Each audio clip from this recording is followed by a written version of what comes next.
Oh yeah, Ooh, Spencer. solid start. Spencer, I told Tom this the other night, but I have a conspiracy that you and him coordinated to traumatize my characters as much as possible within a week of each other. I wish that were true. You're all in the wrong place, Nye. Oh, did I? Sorry. Oh, damn. Whoops. Oh well. So far. Ooh. Ooh, it's like a tie. It's up to Stevie Oh. when she gets back. Yeah. She might have to do 2 recaps in a row. Wait a minute, hold on a second. I thought I was safe with the 14. No. You're right. You and I are tied. Also, I just played a very fun system. It's called I might have talked about it before. It's a system called Godbound. Oh yeah, Where the you one just- where there are no rules. There is rules, but you just play as gods. The only bad thing about it is that you get so many fucking abilities that it's genuinely impossible to like keep track of them. Like I had about 20 different abilities at my disposal at any one time. I was like, how am I meant to know what I Somebody can else and was gonna can't do it. do? Ugh. Nobody else around this anyway. Alright, I'm back. Hello back. Welcome back. We're rolling for It's recap. up to you to roll. Yep, you need to beat a 14 to be safe. Give me a second. Or two 14s more accurately. Yeah, that comment on the too many abilities to keep track of, it's just, I just, it just reminds me of the statement right really saying, we don't think any champions are overloaded. Yeah, in the same sense that, that they talked about Akshan, who has like 1 million passives. Dude, let me tell you, got like, oh, what was it? Mundo, health regen. Action, it's like, well, if it's a Tuesday and the sun is just right and someone just sneezed into their sorry, arm. Stevie. Why me again? Oh Okay, no. actually, God, to be completely honest, because I'm DM in the other campaign, I haven't actually had to do a recap in ages. Oh my god. You've never had to do a recap. Actually, no, you did for my stuff. Yeah, I have, but that was it. That feels like ages ago now. I feel like Yeah. I haven't done it in ages. And also, I actually have 2 ideas for a certain style, because you know how like Rec does it exactly like Dragon Ball Z, Right. that sort of thing. I've got 2 suggestions. First one, who here has seen Top Gear? I have. Only in memes. Okay, that's good enough. When you said Well, top that's tier, a Guilty good Gear start came to mind, style of so I don't I think so. specifically mean the one with Jeremy Clarkson, Richard Hammond, and James May. The good one. Yeah, the originator of the. Oh no! Anyway. Yeah, but basically, I have 2 versions of a recap. So it's a little vague, but it's just like last week in the Darkened Forest, the plants began to fight back.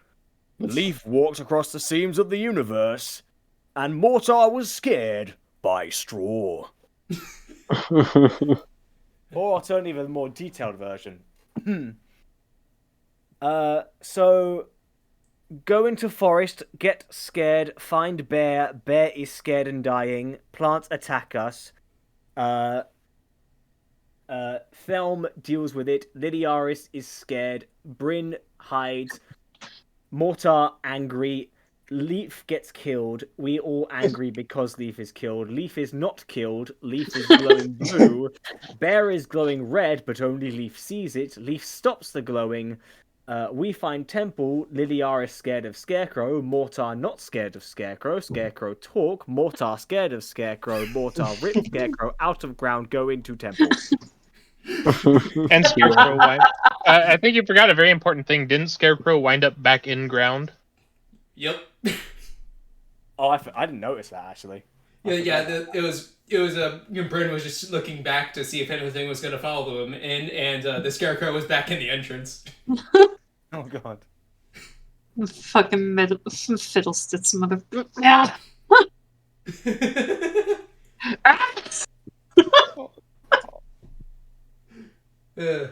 Oh, you've only just entered your first dungeon. Oh my gosh. Let's go. All right, let's go. Let's do it. Yep, I'm gonna start with a little bit of music. The music. I love this. I need By to. the way, for anyone that's curious, one of my discords did find another music box. Oh, nice. Oh yeah. Oh yeah. Yeah, Just let me seeing see if I can find it. I think it's Fred Boat. Oh, yeah. Wait, is that still around? I Yeah, assume that Fred one Boat had been works. taken out in the Purge. I might just Or continue Apocalypse. doing this just for safety's sake. Is Yeah, that's fair. everyone in? Eek. Also, Steel Temple. That's exactly what I was thinking. Nice, the nice aesthetic I was thinking of. no, you're on mobile, aren't you? Yeah, I'm in though, but it's like Okay. as soon as I joined, it completely nuked my bitrate, and everyone sounds very laggy now. But I'll live with it for now. I might stop listening, but it should be fine. Alright.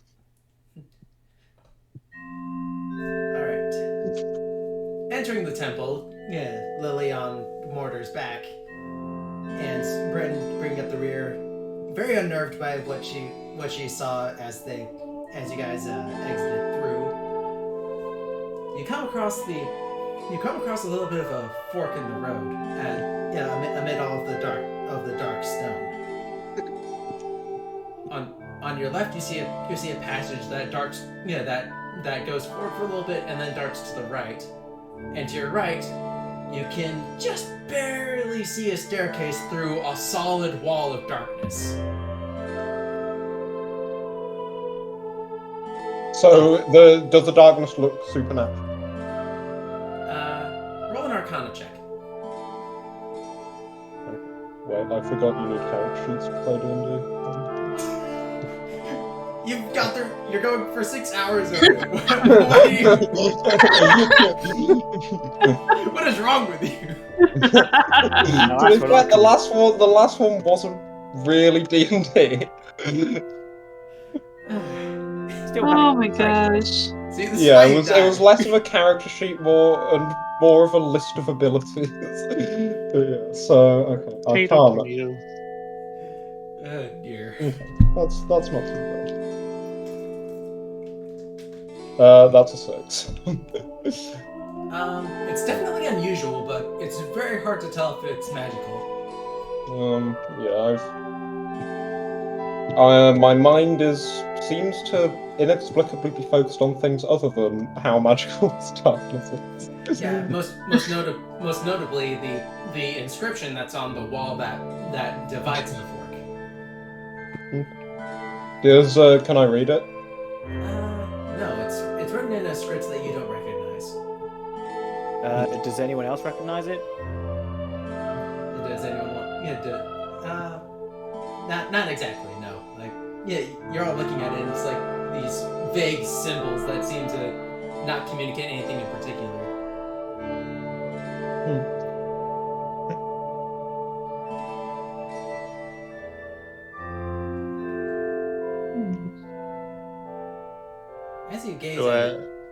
As you gaze at it, though, Leaf, you feel a little bit of pulsing from ahead. And then you notice the inscription glow a little bit and start shifting. It shifts in a manner almost indicative of a dice board, kind of reeling in on each other until it shifts into a script that is actually very familiar to you, Druidic. I'll just look around at the rest of the party first. Does anyone else see that? We will see it shifting, but I doubt anyone's going to read it. Yeah, only those who can know Druidic can read it. It's Druidic. The inscription simply reads, "The path to light is rarely short. The brave must travel long." Oh, sorry, the wraith must travel long. The brave must travel long. Ah, okay. I'll translate that to the rest of the party. What do you make of it? I assume that means we'd want to take whichever of the corridors is the longer. That makes sense. I'll kind of glance I'll give a sidelong glance at Thelm. Bit of a literal way of interpreting it, which rarely tends to be the case with druidic writings, but I suppose it's the best we've got. I would be inclined to agree. Read this well. Alright, so long corridor it is then. Which one's longer? Well, one of them we can't see because there's darkness. Now, is it magical darkness, or is it just darkness? You go ahead and make an Arcana check, though. Alright. Because I do have dark vision, so Me too. Alright. Oh, I Actually, do. that kind of answers our question for us. Yeah.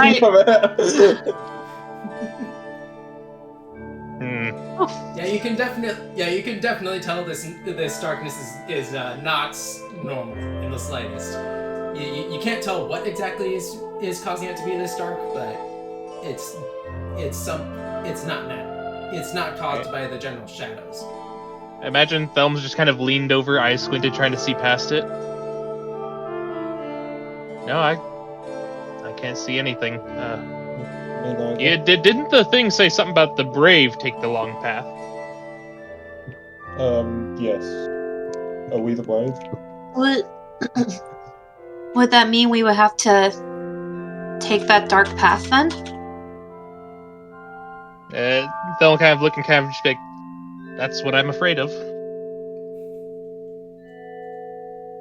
I immediately sort of make my way over. If that is the case, then I suggest we make haste. I'm waiting for the Tom. Will you join me in the secret? Your character is ripped to shreds! And no one knows. Well, if we're making haste, then by all means, feel Shreds, you free to say? lead the way. Thelm will kind of gesture like for him to lead the way. He does. So you guys are going into the darkness? Yeah. Yeah. And meanwhile, Lily's just gonna hold on just a little bit tighter. Alright. Can everyone make a wisdom save for me?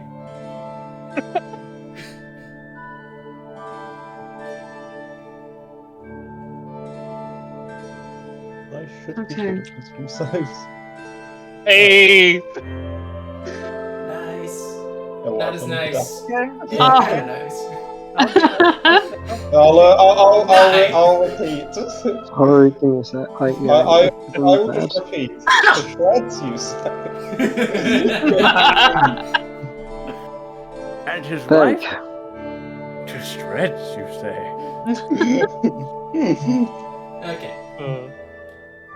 So, Thelm and Lily, you guys are surprisingly able to hold it together really well for how dark and stifling it is.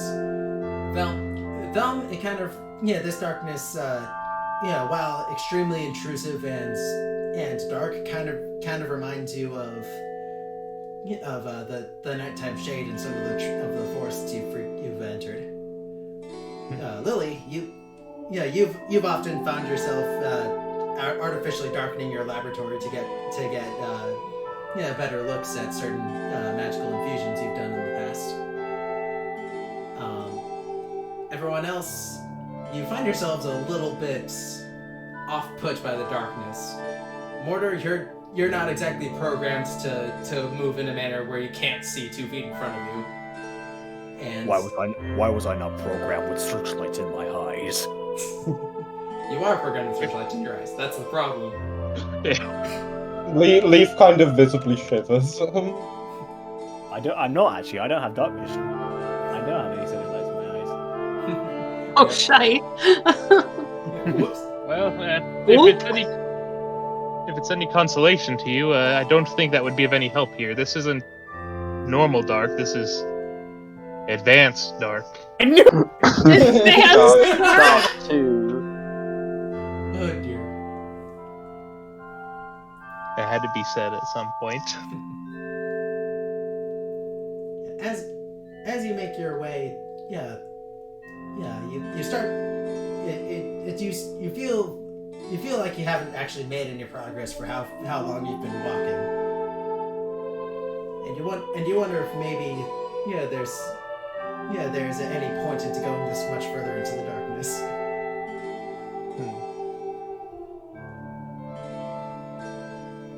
Are there any loose pebbles on the floor by chance? It's an old ruin, right?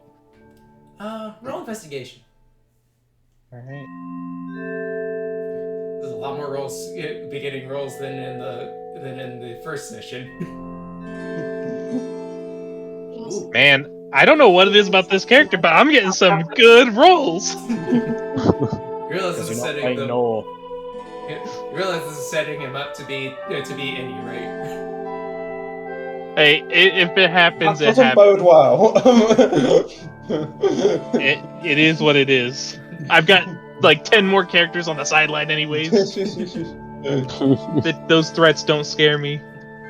So you're sweeping the floor to see if you can find any pebbles to kind of search for the path. And somehow you instead of finding a pebble, you find a notch in the wall. Oh.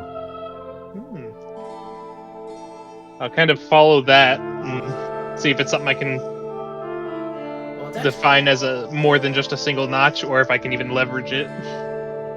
You followed a little bit up, and your hand falls onto a little bit of a window.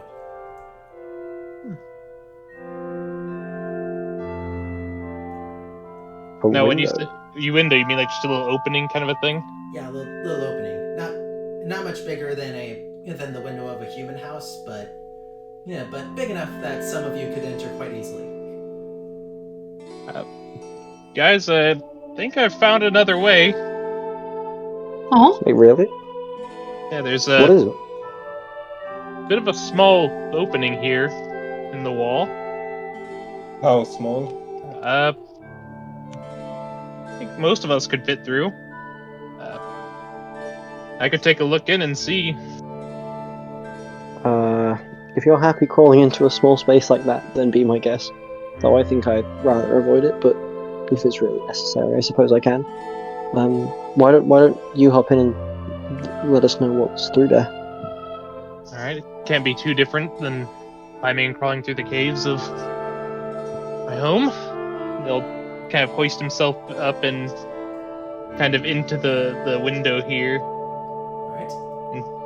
Try and see if there's anything before stepping down and not just like blind leap, Of course. Make sure I've got footing.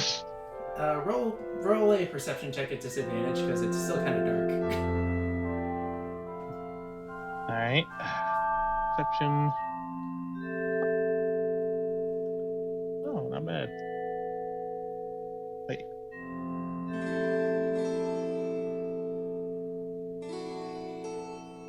Oh, that's... Yeah, that's right. Oh. It's quite dark. You have a really hard time seeing much further into the room. You can reasonably suss that it's not going to be a bottomless pit, but you're not sure how stable the landing is going to be. Before I go any further, hold on a second. Kind of check something here. I never thought I'd have to actually open this. I gotta check what's in the explorer's pack. Give me a second. Okay, good.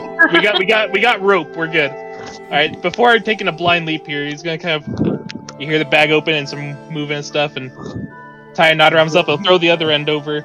Can one of you hold on to that? I can't see the floor for sure, but Leaf will grab hold of it. All right. Just in case, I don't want to make a blind leap and.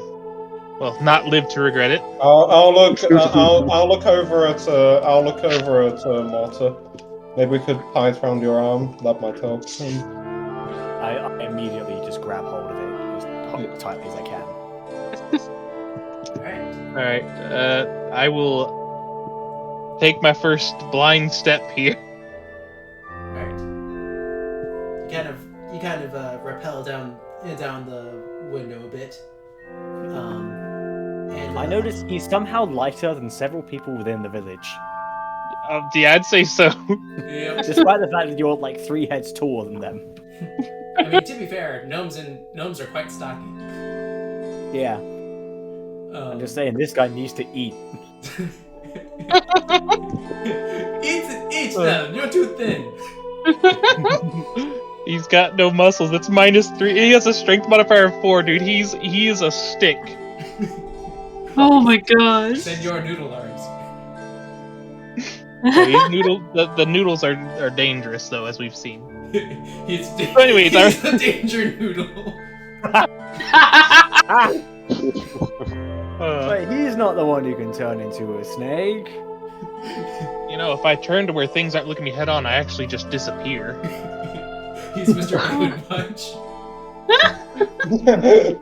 Alright, so I repel the window. Nothing of note seems to happen until you hit the ground. At which point the rope suddenly jerks downward and what looks to be a window actually opens into a door. Oh.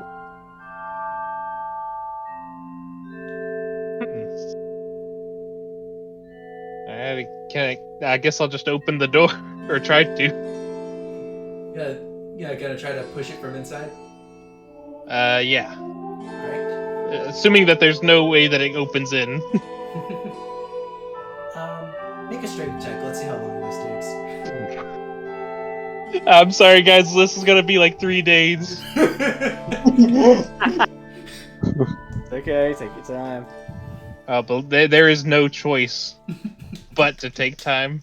We don't have that. You're gonna be much time presumed to dead. play. Yeah, the forest is going to like die. Yeah. So 3 days later, no, I'm kidding. You guys on the other side of the theoretical door are hearing some extreme grunts from the other end as Thumb kind of struggles to push against something,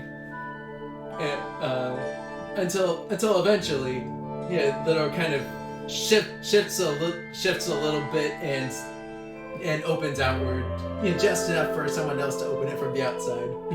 Thank goodness. Is someone else gonna help open it from the outside? I'm not hearing anyone. I'm gonna turn to one of them and does anyone feel confident enough holding this rope while I go open the door? I'm happy You to can try. let go of the rope now. I am on okay. the ground. Oh, my apologies. I let go. I'm gonna go open the door. Yep, you do so. You don't even need me to roll the strength check. It's a heavy stone door, but you're made of metal. I want to say, when you open the door, you can see Thelm is visibly winded from trying to push the door open. You take half a point of exhaustion. Oh my god. Wait, how do half points work? If you get 2 half points, that's a point. Duh. I didn't think I'd ever get the door open. That thing weighs a ton. I think luckily it only weighs about 500 kilograms. That's 6 of me, so... I suppose you're right. What was that, Tom? I suppose you have a point. Anyways, I suppose it's better than just endlessly wandering the halls, he says as he kind of is coiling the rope back. So, I guess we can check this area out now. So you guys are just gonna go further into the passage? I suppose so. I don't see why not. Yeah, might as well go. After all that work, we better. No, you said we're just going to open the door. Now we're not going to go through. So you walk down this passage, still somewhat obscured by darkness. But as you go forward, it seems to lighten up gradually until it reaches about the normal point that you expect the brightness to be, even in this darkened forest. And then you see another opening, at the end. I assume we're back to being able to see normally, right? Yeah. Oh, thank goodness. Oh. As fun as that was, I'm glad to be able to see again. You and me both. Indeed. Well, I guess we'll just keep carrying on. So you make it to this opening, which is an identical kind of door setup to the ones you struggled to open earlier. Then we'll just kind of look at Mortar. By all means. I just walk over to it and just mechanically put my hand on it and lift, pull. Well, whatever. push. Push. Yeah, I just push it. Yeah, it takes a little bit more effort than last time, but the doors do open. But what's inside the room puzzles you greatly, because it seems for all intents and purposes to be a solid sphere of darkness in an otherwise featureless room. Look, that's in the rest of the darkness. Oh, a sphere. Wait, did you say sphere or spear? Sphere, as in the 3D circle. Okay. Wait, just like separate from the rest of the darkness, like it just looks like a sphere to her. Yeah, like it, you know, like you've got the normal grayscale darkness that you've come to expect. This is just a solid, you know, like it's like a solid black dome of darkness. Oh, that's really peculiar. Huh. This is another case where I have to not met again. I have no idea what this is. Does anybody recognize this? Actually, do I recognize this? Probably who wants to roll an Arcana check? I'll see if I can do something. Me too. I got no idea. Me neither. This darkness eludes you. Oh. Someone knows. Apparently. Why does the robot who is programmed exclusively with combat knowledge know more about it than you guys? Hey, look, maybe this was relevant back in my combat days. You don't know. The world may never know. Well, someone who will know is Lily, who looking at the sphere of darkness, kind of remembers a little legend told back in her school days about how Boreala would sometimes test her chosen heroes by putting them through some darkness. With the old parable, "Are you brave, child of light? The brightest glow is often hidden behind purest darkness."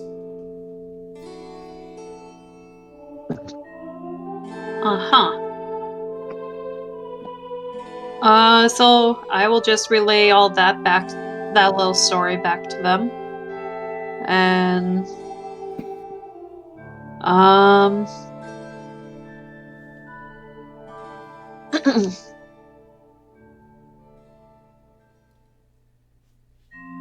is there any way I can like touch the sphere at all?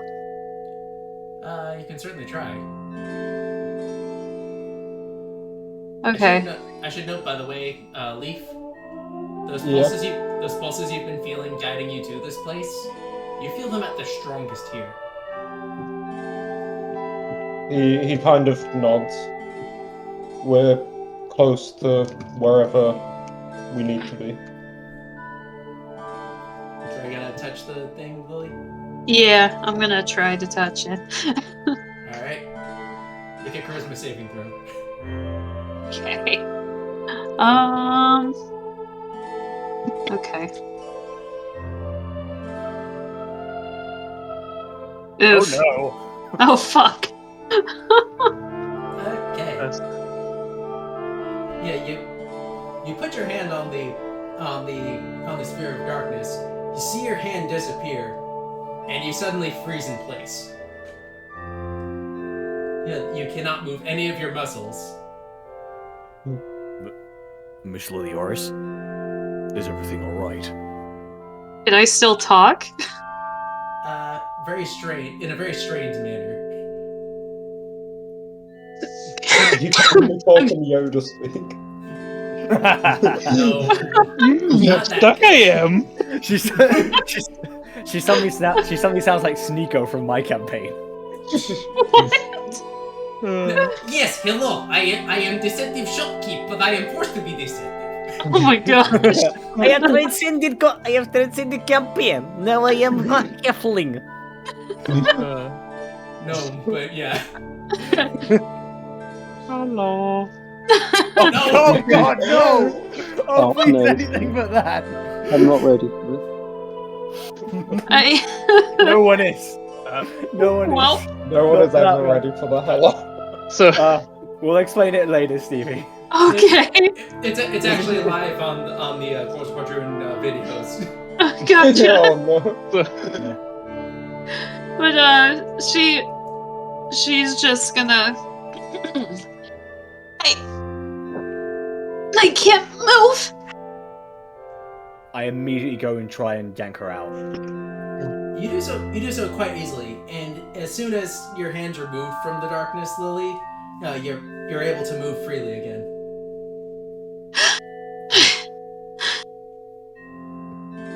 What happened? So, what happened? I don't know. I just suddenly couldn't move as soon as I touched it.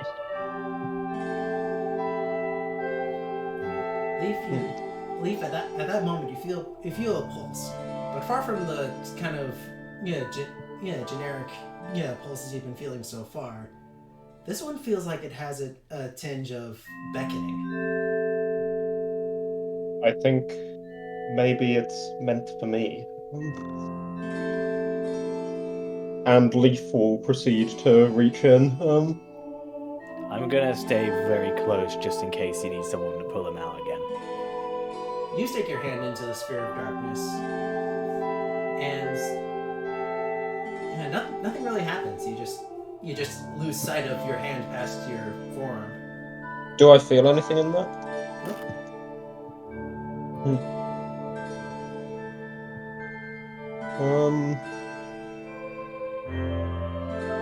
He'll kind of very cautiously put his head through. Just like up to the eyes. You do so, and for a brief moment you see nothing. But then the darkness in front of your eyes peels back, and you see a stark white, marble floor with an empty pedestal inside. And at that moment you feel a pulse that conveys a sense of pride. An empty pedestal. Yes. I suppose I'll just... I'll kind of draw my head out. There's, I think that's the place we're meant to be. I'm meant to go at least, so... We can't see this pedestal, can we? No. It's obscured behind the sphere of darkness.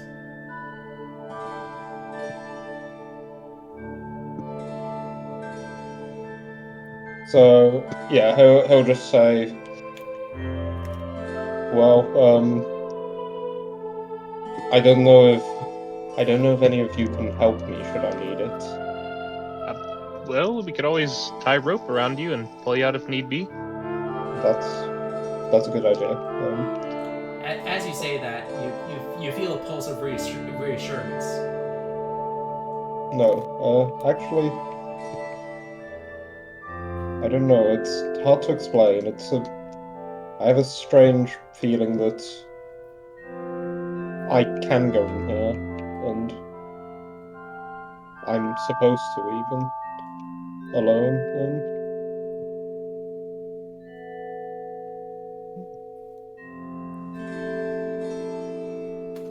If there's no response, Leaf will probably just turn around and head through. Alrighty. As you go in,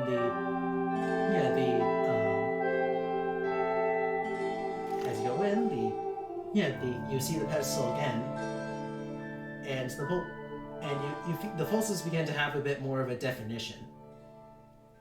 Yeah, as if telling you exactly what you need to do. Okay. And what is that? Pull out your staff and put it into the pedestal. I will do so. All right.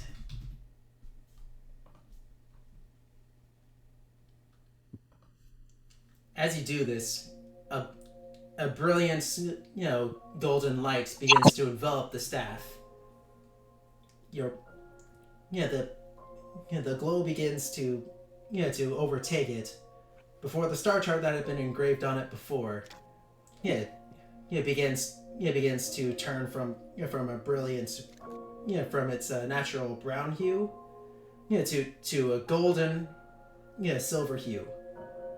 And as the hue kind of dissipates, the tip of the staff begins to glow in a brilliant light, shining out, and you guys from outside of the sphere of darkness see the cracks on it form in a brilliant orange light. The cracks. And also, just to describe the top of the staff, because I don't think I've properly done that yet. Basically, the top of the staff is carved into this incredibly intricate spiral of a lot of with a lot of kind of small points marked in it, which probably wouldn't mean much to your characters, but as players, it would be recognizable as basically it's a map of a galaxy. But yeah, that galaxy map kind of explodes into a brilliance of light that from outside the sphere you see it crack and kind of disappear, and you see Leaf holding, instead of his usual staff, a brand new staff. George, I'm gonna DM you the stats of the brand new item you just got. Ooh, okay. He gets a magical item in the third session? What the fuck? I also died in the second session. Well, whose fault was you dying? Yours. No. See, No, I was just you the made the catalyst first- through which they tried to channel the anger, and that just You happened made to the first refract on the other consensus side and hit you. To cause the enemies to get buffed. No, I didn't have a problem. Yeah, we were all fine. I didn't get any damage in that fight. So do you see your new toy? Yes, I do. This is very interesting. Okay. Yeah, so do I know that this is what it does in game, or is this just an out of character thing?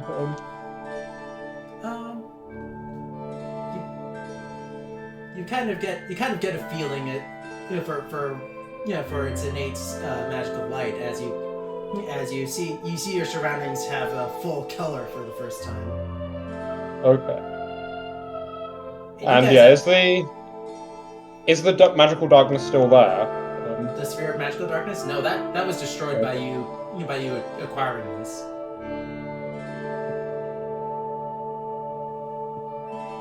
Okay. And yeah, Leaf will just kind of, for probably not, it's not happened too often since the death, but you've seen Ghosts of a Smile appear a couple of times. Now he kind of fully grins with his kind of cat-like jaws.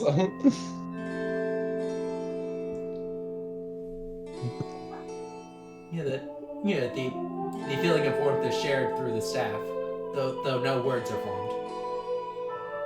And yeah, I'll just turn back round to the rest of the party. So, Boreal is chosen.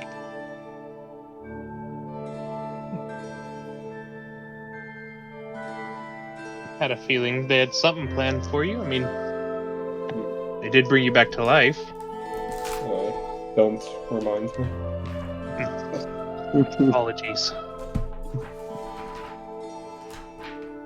And yeah, he'll, well, I suppose this is what we we led to this place for. I'm not sure where we should go next.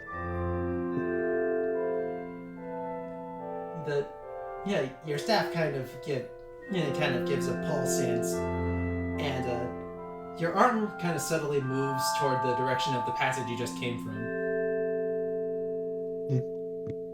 I suppose she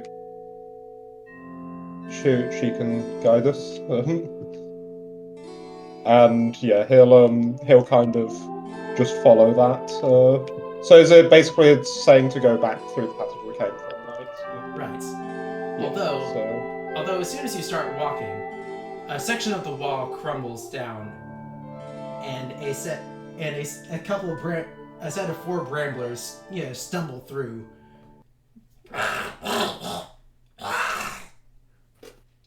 I immediately just unsheath my battle axe. It comes right out of my arm. Yeah. More of them. Yeah. Let's get rid of them quickly. Yeah. Mm. Leaf will kind of. I'm sure that'll be so easy for you. As an elite Brambler and a type of Brambler that none of you have ever seen before strides into the room. Leaf kind of smacks his staff on the ground. Aye.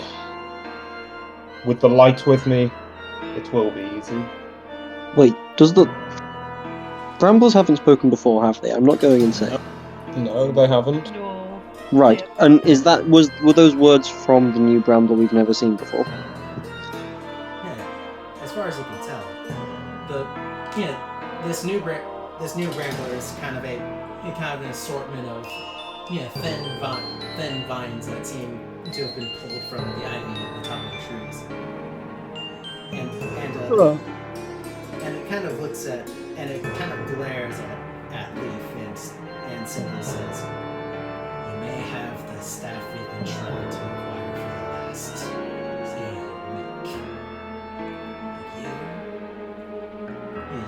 but you're just a little kid." And he turns to the rest of the Bramblers and goes, and they all get into battle stances. Everyone who hasn't already rolled initiative, roll initiative.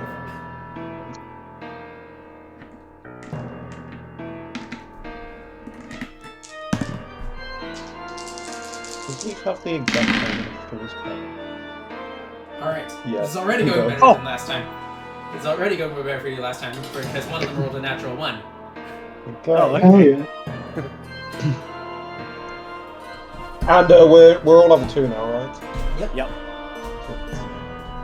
Now you won't die as easily, Leaf. Now you have to take 21 damage to die instantly. Yeah.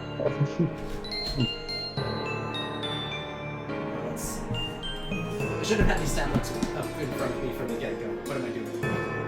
Actually, well, if I'm as low as last time, it'll only take like 70 turns to kill.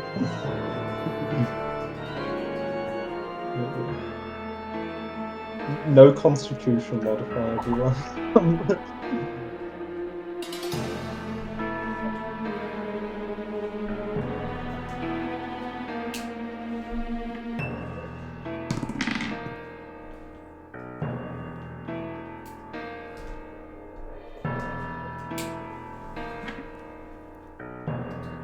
Okay, I think we will roll initiative. Just wait I was for just the finishing Bramblers up roll. initiative for the other one. I just needed the stat box in front of me. Okay.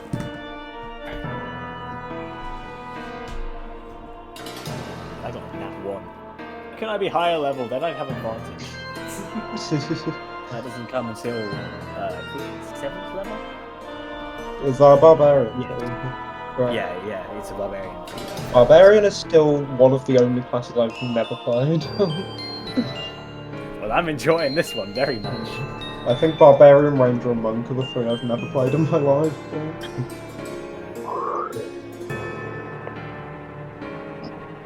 There's still quite a few out. Play these. Still lacking in.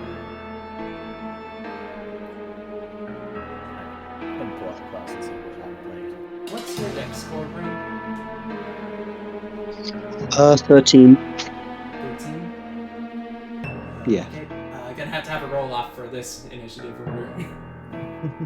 So classes I haven't played are Artificer, Cleric, Druid, Can you beat me, Paladin, 18? Ranger, Sorcerer, and Warlock. Are you wanting me to roll for that, or just tell you my actual dex? You already told me your actual dex. But Oh no, sorry. My actual dex is 16. Sorry, I rolled okay, a 4. never mind. Then you go first. Okay, sorry. My bad. Club. Alright. Initiative Brand is alive. I'm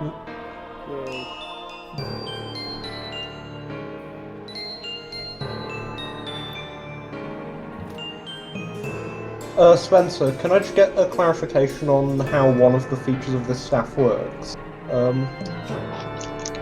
Yeah, so, the one that says using a bonus action, is that I use a bonus action and just the next successful attack, no matter what it is, gets the bonus? you have to Rather than, as opposed to like using a reaction to, not on my turn, to do it when someone else attacks.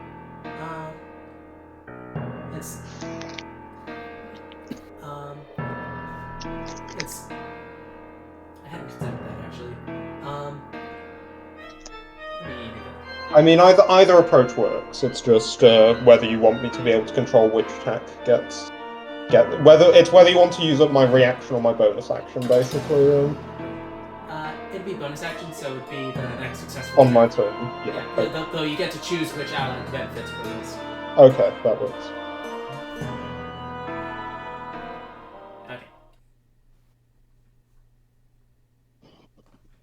Now then. So, Thief, you're up first. Okay. Well, I knew you were going to do Zelda music. Hold on, let me join this initiative channel. Okay, so I think Leaf is just going to. Let me just check the features I get, because I get some cool shit. Okay, so I think I am going to bonus action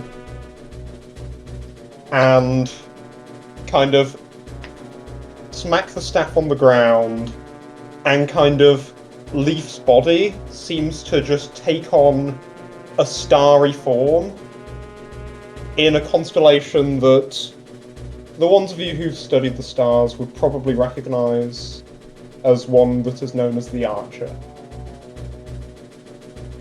Nice. The wild shape. Yep. And and as my main action, how many of them are within 5 feet of each other?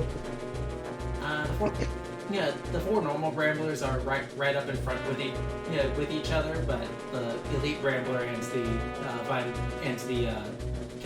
the talking Brambler are a little bit further away. Okay, and are those two both within 5 feet of each other too? They are not. Okay.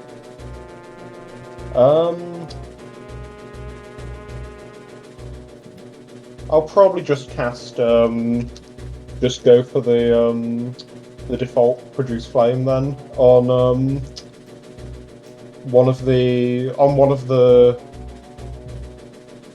Actually, no. Let's try and take all the small ones out in one. Do my AOE spell. So, yeah, he's going to kind of launch a spell, which you've seen before. It's kind of a ball of cold light that thuds into a Brambler and then explodes. So I'm going to cast Ice Knife. So 1d the four Bramblers. Yep. So that's a natural 20 to hit. Oh, good start, good start. So you're gonna hit. Yeah, so you're gonna hit the primary target, which I'm gonna rule as Brambler 4 because it's the furthest ahead. Yep. Okay. And yeah, so okay. Let me hold on. So that's, I believe, it's 2d10. Yep. So 2d10 piercing. So 9 piercing damage. Yep. And Yeah, that- then yeah, that one's automatically gotten just skewered and splintered in a quite dazzling display. I'm going to need each of them to make a dexterity save. Dex saving throw, got. What was the DC? The DC is. Give me a second. I just accidentally closed the couch. Good job. I'm trying to switch to the tab. The DC is 13. None of them succeed. Okay, so they all take 2d6 cold damage as well then. 8 cold damage. Yeah, every single of the normal Bramblers is down. Holy moly. He is out for vengeance. Yep. He is avenging himself. That's called revenge. And yeah, as he'll just kind of see that the others. Your darkness doesn't have anything to stand on. There can be only light. Yeah, the elite Brambler kind of tilts its head at what you said. Yeah, before firing a series of needles at you, unfazed.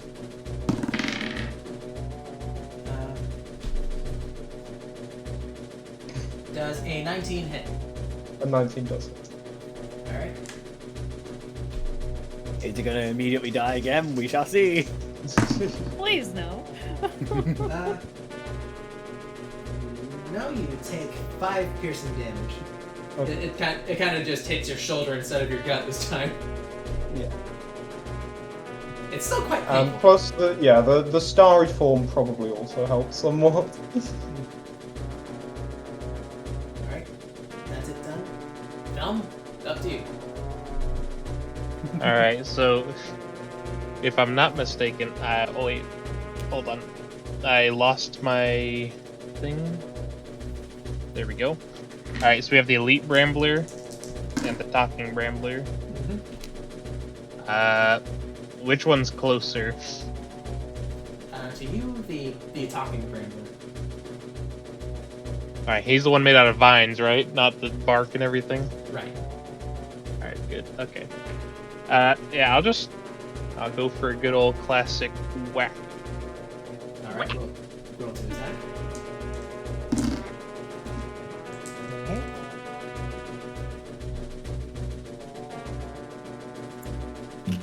Natural 1.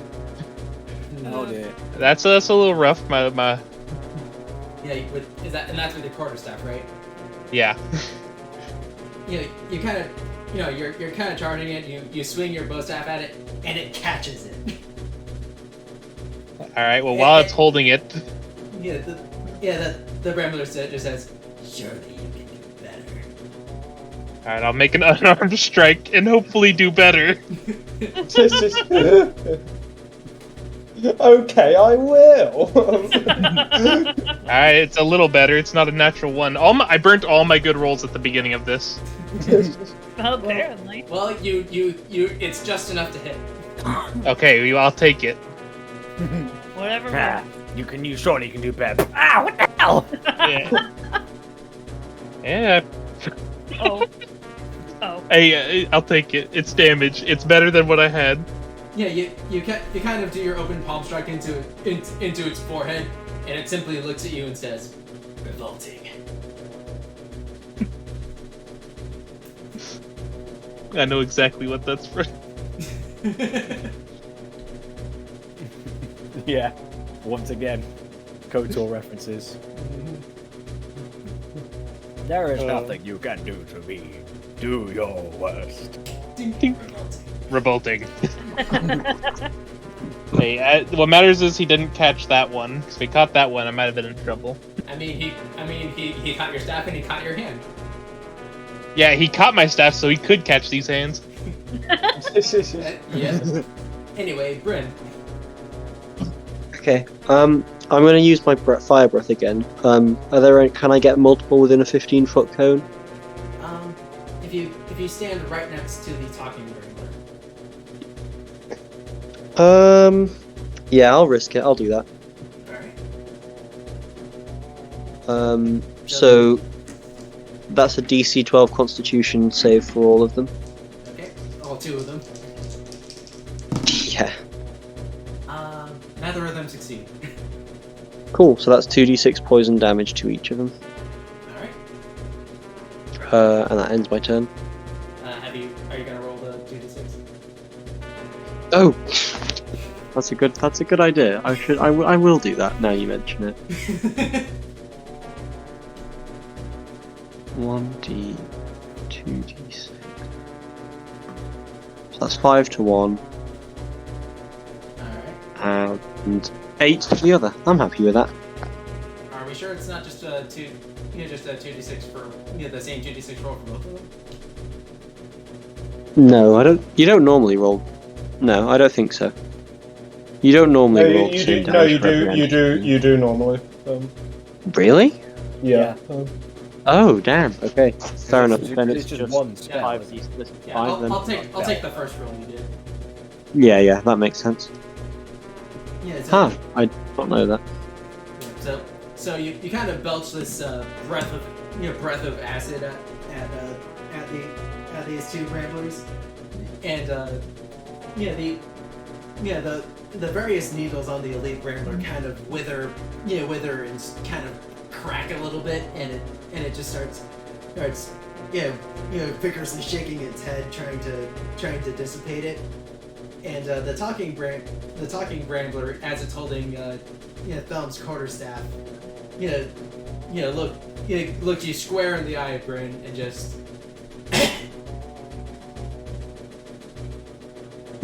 You cut out there. It just kind of went. Threatening me coughs.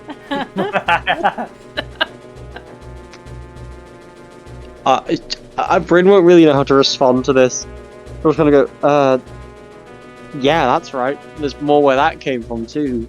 And then I'll end my turn. Yeah, but Alright. she clearly says this in a somewhat unsure, nervous kind of way. Yeah. I'll end my turn there. Alright. And it's down to Lily. Okay, are there any, rots or, ruin? Anything from 1 to 5 pounds lying around that I could use? There is a bunch of the rubble that these Bramblers broke through the wall. Okay. If I move to retrieve any of that, do I end up with an attack of opportunity? You do not, because a bunch of the rubble is right next to where the talking Brambler is currently occupied with Thelm and Bryn. Okay. Alright. Movement. Okay. About how far from where me and Mortar are at? What's the distance between me and Mortar at the moment?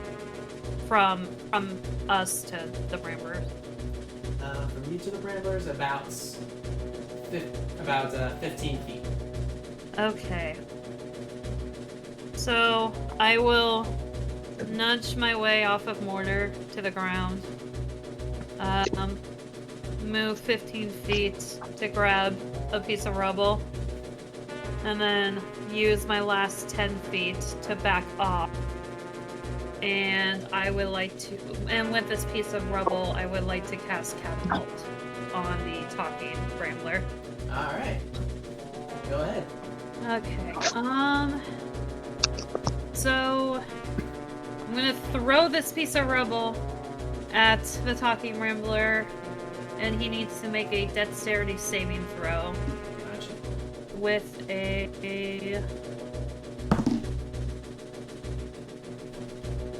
Dexterity saving throw, you 15. said? Yeah. If it's any more than 4, you failed.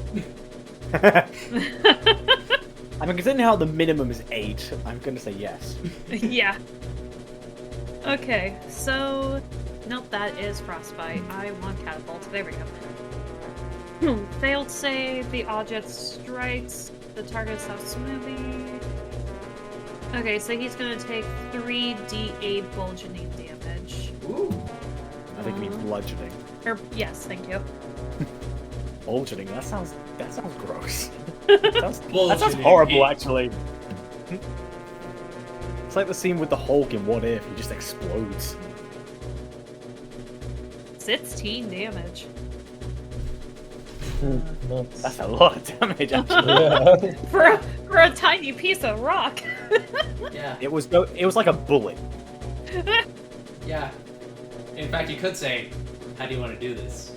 Ooh! Oh shit! Go, Okay. Stevie! Damn, I did not need to use this wild frame, did I? Hey, you never know. How many of those do I actually get? So she wiggles her way off Mortar. She sneaks by, grabs a piece of rubble, backs off, uses a bit of magic, throws the rebel at the toppling Brambler, and I say it goes straight toward his head. So, yeah. So you kind of throw this pebble with, with a little bit of magical might, and it glows a bright orange, strikes the talking Brambler straight in the head, and at first it just seems to like harmlessly bounce off, but then the eyes of the talking Brambler go dim, and it just falls into a bundle of vines. I would also think as well, for a bit of animation, quote unquote, think like Pokemon Sword and Shield, when your Dynamax band glows as a way to channel the Arcana and then throw it like a Pokeball. Nice.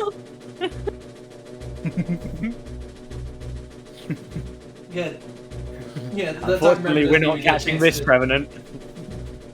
Yeah. The talking Brambler doesn't even get to say a sentence. It just collapses. All right. Is that it for you, Lily? Yep. That was all my movement as well. Alright. Water, it's up to you. Okay, so I imagine this elite Brambler is pretty much by himself now. Yep, and surprisingly nonplussed for having lost its commanding officer, essentially. Let's fix that. I'm gonna walk up. I'm not gonna rage, because I can see that the biggest threat has passed. I look towards Lilyaris and go, impressive. And I slowly make my way with my axe unsheathed, dragging across the floor, making spark. Oh. And as I walk over to the elite Brambler, I just go, target acquired. And my eyes flash red, and I'm gonna go for a reckless attack. Ooh. Ooh. Means I get advantage, but in exchange, the enemy will have an advantage against me. Assuming it survives. Yeah. I think that's Now, the gamble. I'm not raging, so I can't do as much damage as possible. But we'll see.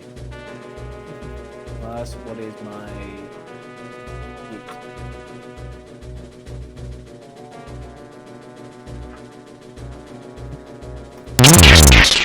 natural 20? Hey! Very nice. Alright. Holy shit! I'm not even gonna have you roll damage. It kind of... How much HP does it have? 2. Okay, yeah, no, I would kill it. There's no point, yeah. Yeah. I just gracefully swing my axe, and it just right. I kind of wait for it to just look up before it realizes its impending doom, and then just slam it down with the force of 1,000 suns, just leaving a bit of a crater in the earth. Yeah, a couple of splinters kind of just fall at your side in kind of a little ring. I like to imagine some of them could hit me, but because I'm made of metal, it doesn't do anything. Yep.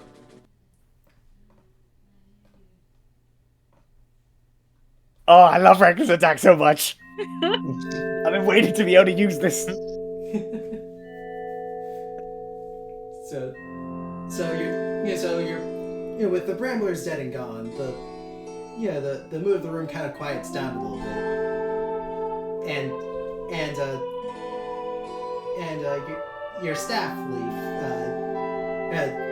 kind of gives a congratulatory pulse and then guides you back to the passage. Okay. Yeah, I'll lead the way, I suppose.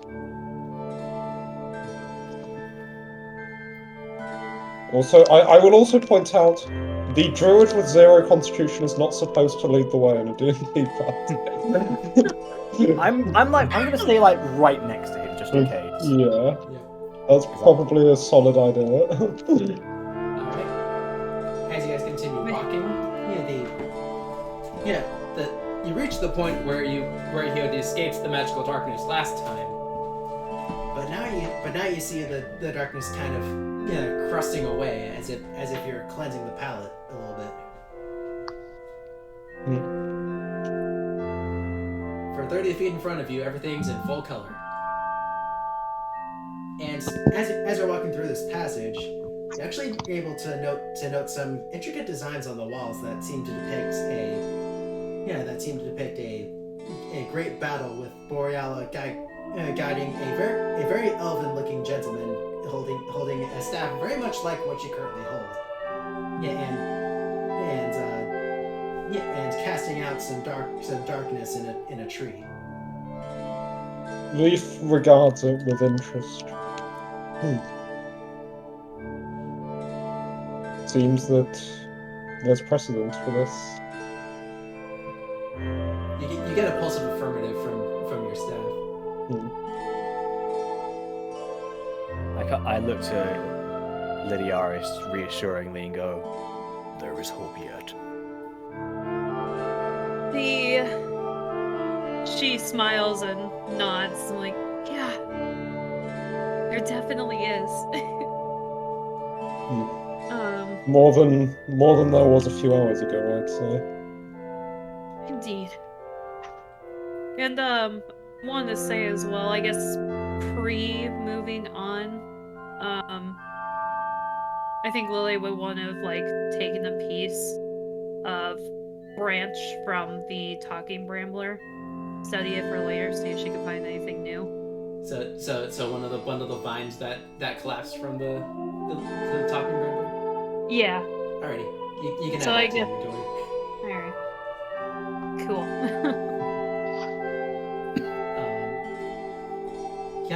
You kind of walk toward the end of this passage, and you're casting out the magical darkness that obstructed that set of staircase you swear you saw. And now you see the staircase in full color, guarded by a facsimile of a scarecrow made of burlap and twigs. My eyes flash red as I see it. Wait, What? say that again, because you kind of got cut out of it on my end. You see the staircase in full color for the first time. Yeah, guarded by a facsimile of a kenku made of burlap and twigs. So a scarecrow. Scarecrow is back.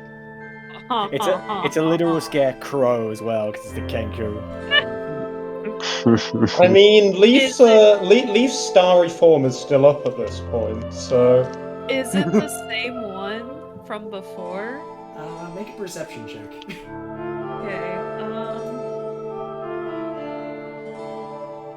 1 second. So, can I just ask a question? Yes. Because I'm not sure if I've missed something. Is there a reason we didn't just blow this thing up? It's too spooky. It's reasonably similar, Lily, but there's some slight fraying at the end of one of its burlap eye that seems to give it away as being a different copy. Okay.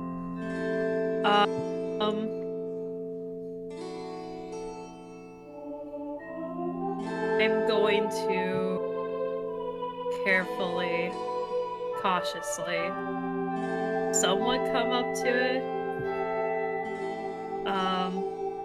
and try to poke it with my dagger. But try to stay as far away as possible, but still reachable, if that makes sense. Right. You Just poke wanna. it. You poke it, and it just kind of rocks back and forth. Okay. She's backing up. Yeah, Leaf. I lower my arm down just so she can climb up. I climb right back up. Leaf will just go, we don't have time to get scared by that piece of twig. And he'll, I'm gonna use my bonus action to blast it with a bolt of starlight, as I can do now in my wild shape. Alright. So that does 1d8 plus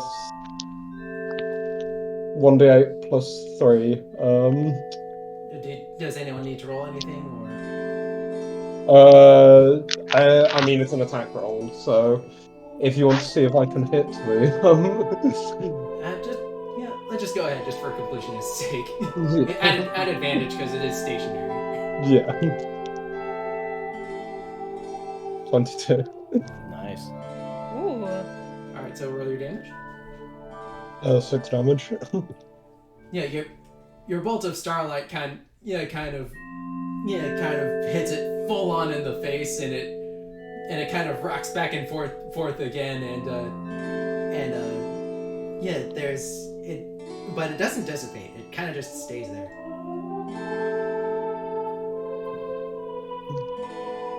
Does it bear any kind of visible damage from it?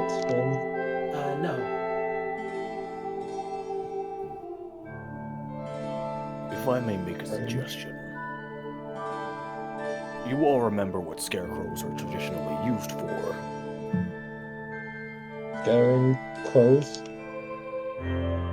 Keep them away from something important. Usually brought, but I'm beginning to suspect that this scarecrow is being used to drive us away. Which means whatever it's guarding is important. They haven't come back from the forest. It's been a week. Is this the scarecrow talking? Yep. Yeah. I think we can assume. Like there's no noticeable movements. But as you've been looking at each other talking, you notice it shifted to look directly at Leaf. Not sure how I feel about that. I mean, at least it's not looking at me. And who is they? Leaf will kind of just ask it. No response. You guys My think- axe is at the ready, by the way. Yeah, I'm taking out my crossbow and aiming for it. I can't help you with anything if you want to speak to me. Leaf says before sending off another bolt of lightning or starlight. Alright, before you do that, make a wisdom saving throw for me.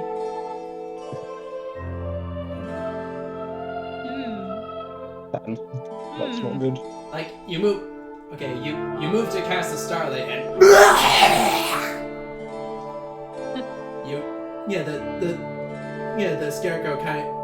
the scarecrow in the first display of overt movements kind of spasms into tendrils of demonic energy, before immediately reverting back to its situation. The experience, however, has left you very rattled, Leaf.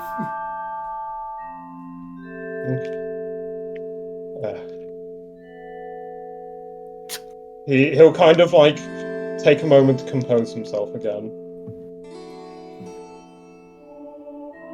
Whatever that is, I don't believe it's something we want in our forest. I say we move on. Ignore it. Clearly here just to scare us. I mean, we could also just kind of reach in the pouch here and pull out a thing of tinderboxes and just burn it. Fire doesn't kill it! Why won't it die? Yep, let's kill it. Let's kill it. I agree with you there, especially, yeah.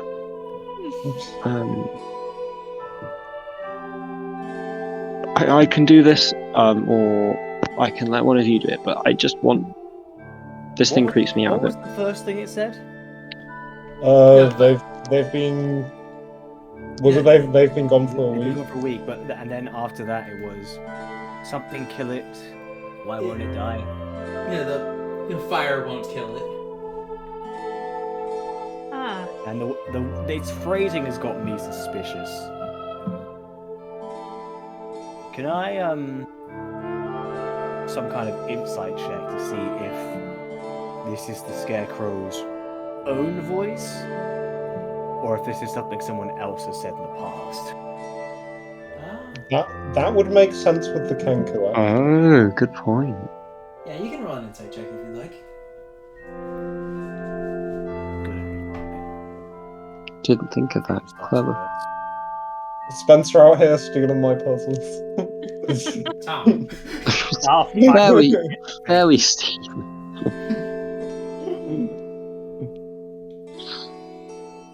$19. Your analysis of speech patterns from the people you've known seems to lend itself seems to be far-fetched from what this thing is spouting.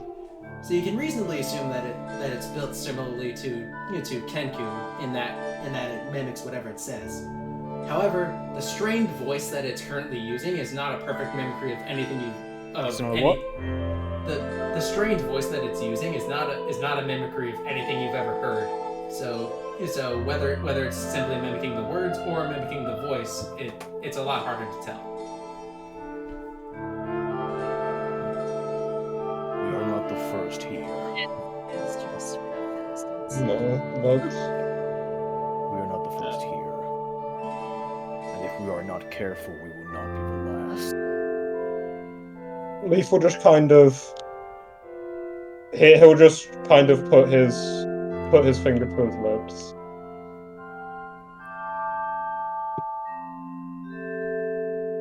Personally, and then just kind of whisper, trying to be out of earshot of the Scarecrow. Personally, I don't like the idea of this thing using our voices.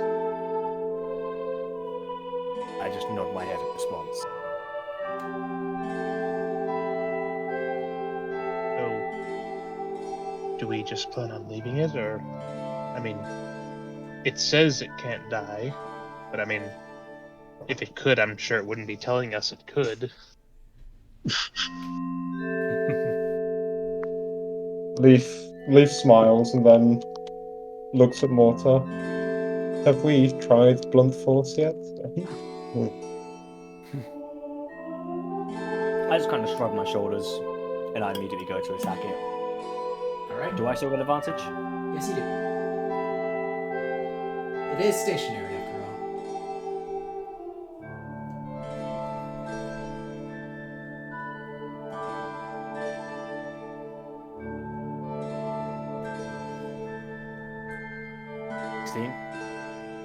Yep, go ahead and damage. It's with advantage, actually.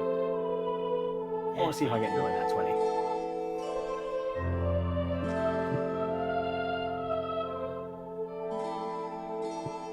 Yeah. Yeah. Okay, so...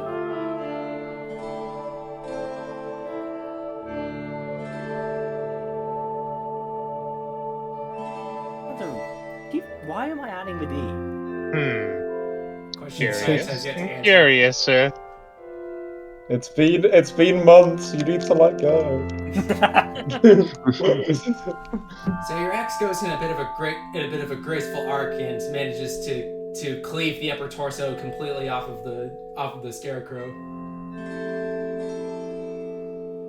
There's no other discernible reaction from it. If I may go back to my original suggestion, and I'll kind of shake the tinderbox.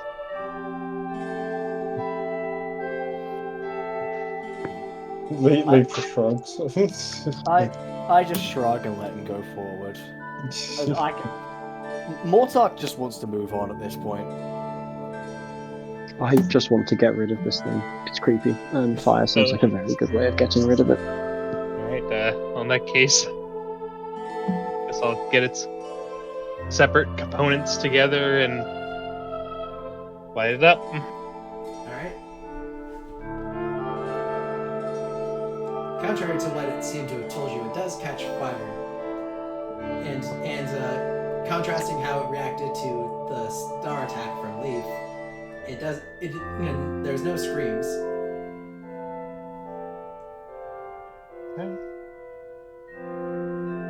I told y'all. I knew it would burn. Is You it weren't burning? wrong. Now it's actually like burning away and not just on fire, right? Yeah, that's why I was asking. I mean, it looks like it's burning away. I'll watch it a I little bit don't just to like make sure the way that it's you've worded burning. that. I'll just watch for just a moment, make sure that it's actually burning. Oh, like burning.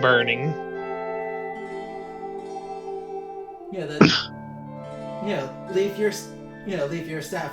Yeah, gives you a pulse of a slight hurry and impatience as it guides you up the staircase.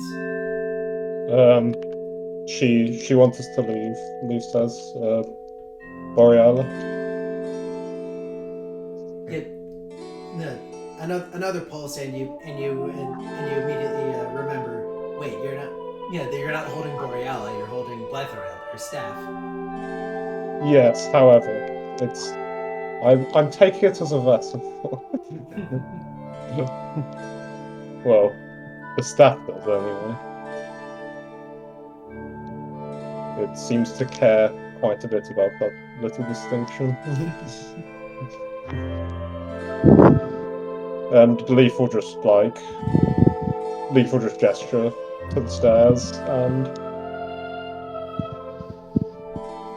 just get them all to head out. Or at least he'll start up the stairs himself. Whether everyone else follows is up to them. I will. I'm immediately staying close to him. I can tell that he is his mission more than I thought, and his safety is probably my second biggest priority to me. The first being Lilyaris. What about you, Tom? Torn a bit between wanting to make sure that this thing's burned away and seeing everyone move on. As far as my death, if my death is what it takes to ensure their survival, then so be it. What I was. Yeah, I'll probably just join with everyone. You're braver than the majority of my characters. I mean, I'm a robot. I'm not really designed for fear. I've only recently discovered it. So you guys continue up the stairs. I'll be right back. Okay. I'm enjoying seeing you guys squirm at the scarecrow. May I also it's not done anything to us yet. Yet. This is. What were we about to say, Stevie? I was gonna say, may I look back at the scarecrow while we're descending the stairs just to make sure? I'll wait to describe it until Tom gets back. Okay. Oh, that's not a good sign. Oh boy. I was telling you, I wanted to make sure it burned, but no one else wanted to make sure it burned.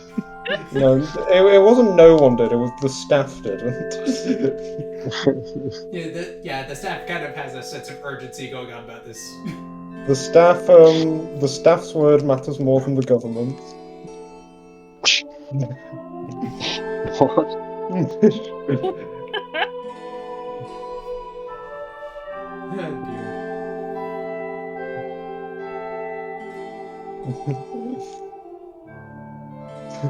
Oh yeah, by the way, Nye, did you catch my ultra kill reference?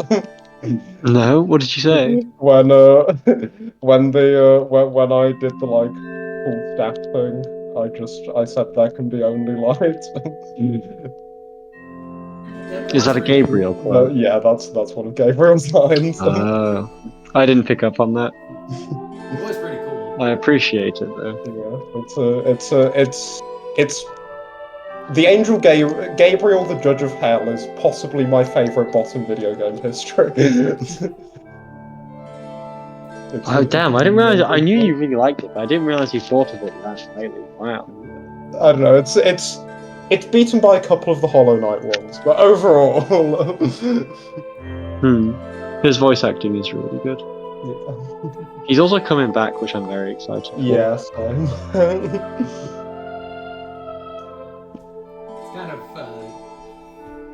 It's kind of hilarious to me that the disparity between the fight, not a third Yeah. fight. Like, the first one was more a comedy of errors than anything. The second one was like, oh god, we're gonna die. And then this one was, oh yeah, we're back in business. Oh yeah, we're gonna win this fight. It really says something when I look at Kobold Fight Club, and it sits on medium, and then when I add 1 unit, it turns deadly. Yeah, that's how That's a good sign. that's how what's it even called? That's how adjusted XP works. Yep. Although adjusted XP can fail sometimes. let me find my favorite example. Yeah, so my favorite example of Kobold Fight Club just breaking is that sometimes you can have like a type of dragon, and it's like a medium encounter, and then you add like a rat or something, and it just turns into deadly, which I just find really funny.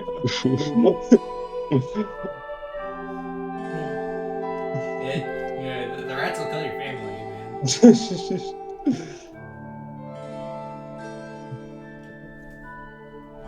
The rats are where they get you. Yeah, it's like there's if you have a dragon that's I have a CR6 young dragon here, and it says it's hard against a fight of 5 level 4 players. Added a CR1 quarter goblin, and it's suddenly deadly. Which I've always found quite funny.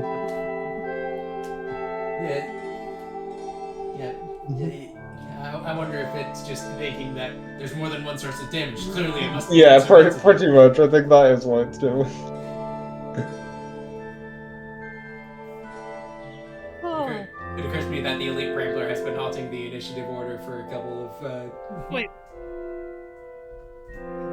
There we go. What did I miss?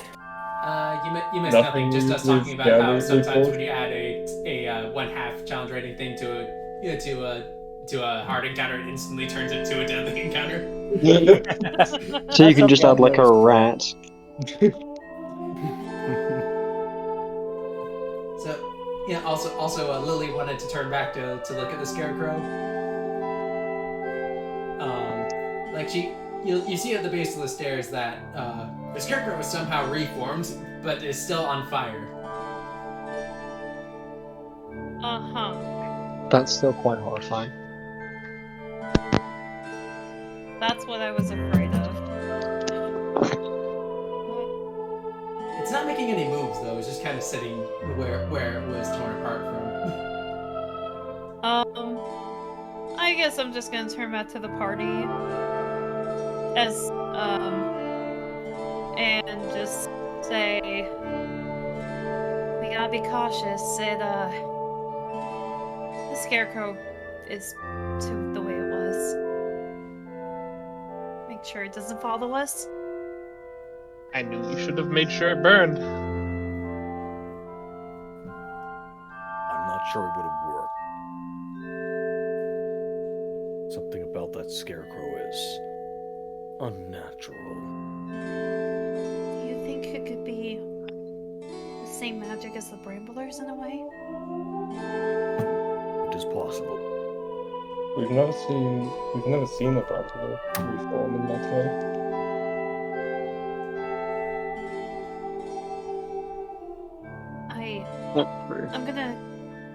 I'll continue to do my research when I can, but I'm not sure how much chance you'll get in the middle of a darkened forest. Wow, a darkened forest.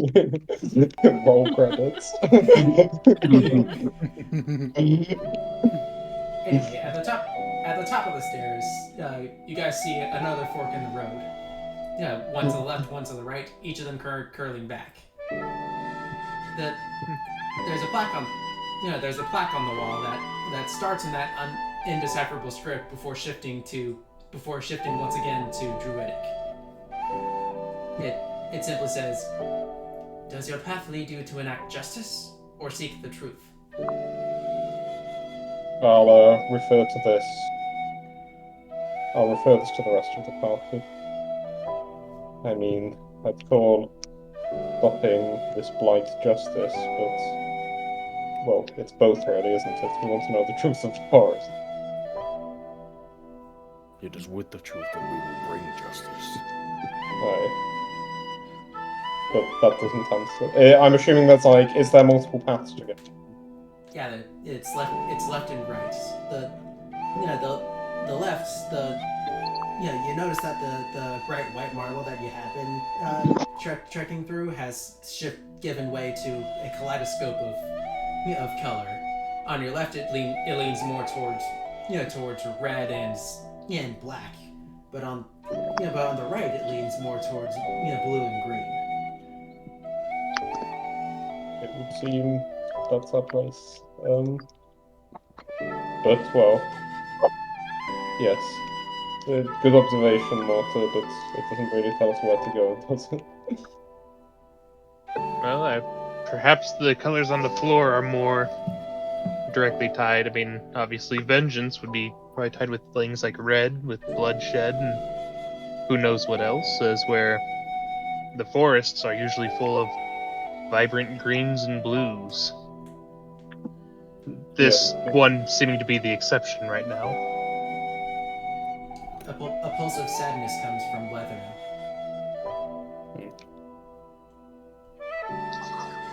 Leaf will just kind of, yes, I know, and just like under his breath.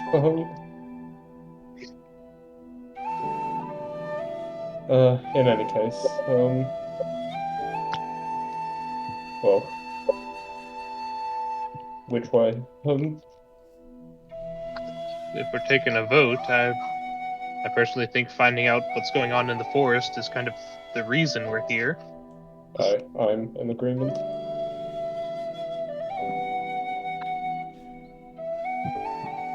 Do the rest of you want to chime in? Or? Yeah, Lily's just saying, finding out what's happening with the forest is my top priority. So I say we go that way. Right, that's 3 for forest, and Bryn, Mortar?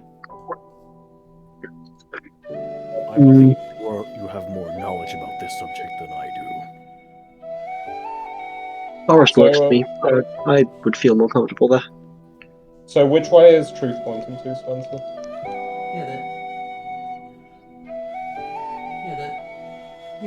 In the Druidic writing on the wall, you see the enact justice pointing towards the red floor, while the truth seems to be pointing toward the blue floor.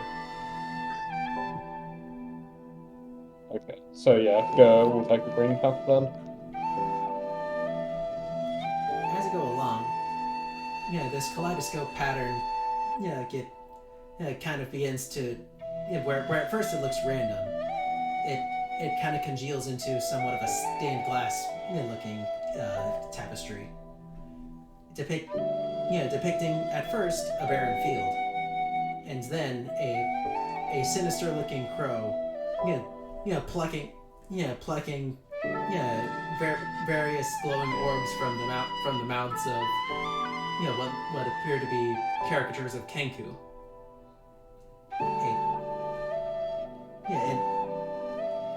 An elf, a human, a dwarf,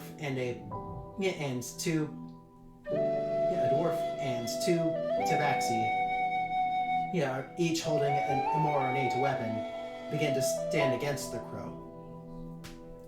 The crow, but the crow proves to be a bit much of a challenge for them. And ultimately, the ornate weapons, fling themselves from the grips of the warriors, and pin the crow down, growing a forest around it overseen by each of the 5 gods of the realm.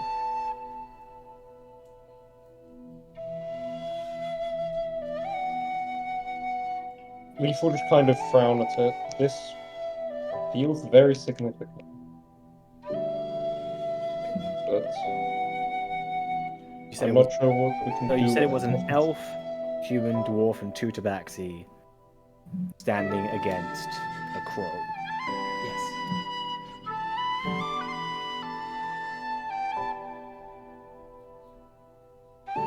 Perhaps the ones we tried to adopt this before.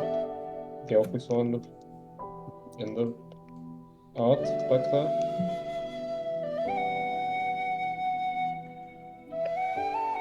Perhaps that other mural in this place, depicting the other 4 heroes.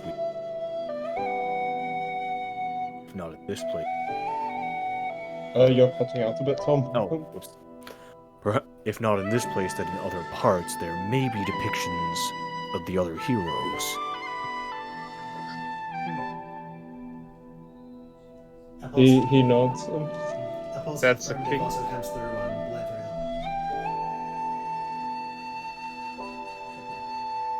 So affirmative when I say they're here, or when they're in other parts. When they're in other parts. Granted, only Leaf can kind of detect these pulses, so. Yeah. Yeah, I know. I'm just wondering what Leaf feels. So yeah, I'll tell. Yeah, I'll tell more to that.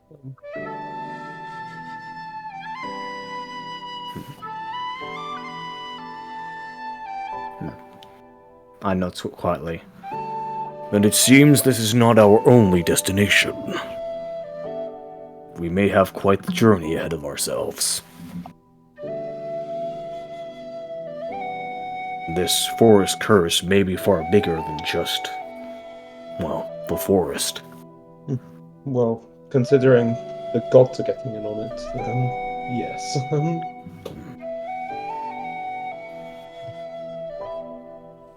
Your staff beckons you a little bit more forward, and you notice the doorway at the end of this massive tapestry.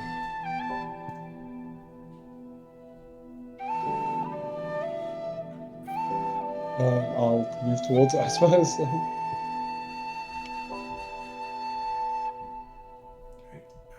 Are you guys gonna follow? Yeah. Yeah. All right. So you guys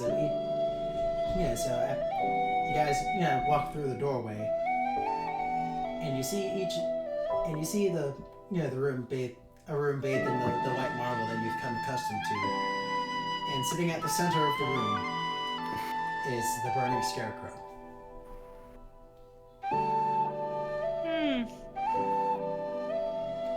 It is still burning, right? Yeah. So it is. Sorry. This is what's attacking the forest.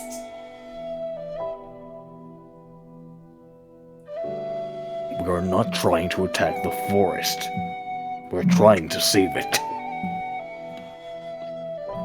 Go on without me. I can hold it in. I think I understand now, says Leaf.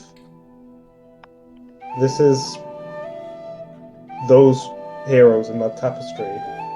They're the ones we're hearing here. Their struggle to contain the forest, their failure.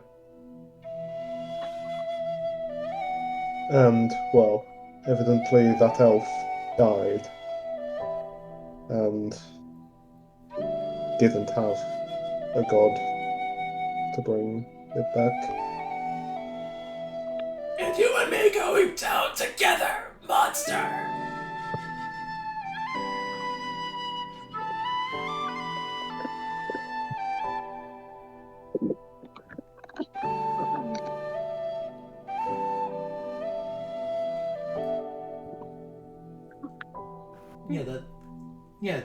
As you're kind of piecing this together, Leaf, Blitheräll has a pulse of great sorrow, as well as a little bit of rage directed at this scarecrow.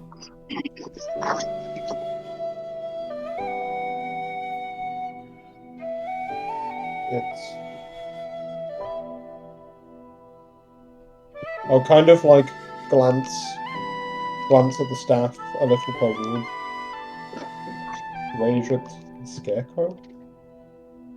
Clearing their voices, perhaps?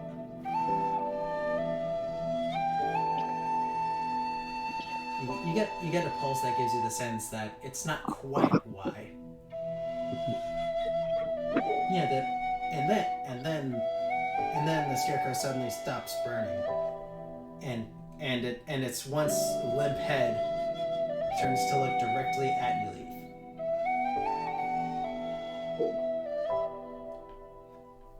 Not the first time it's done that.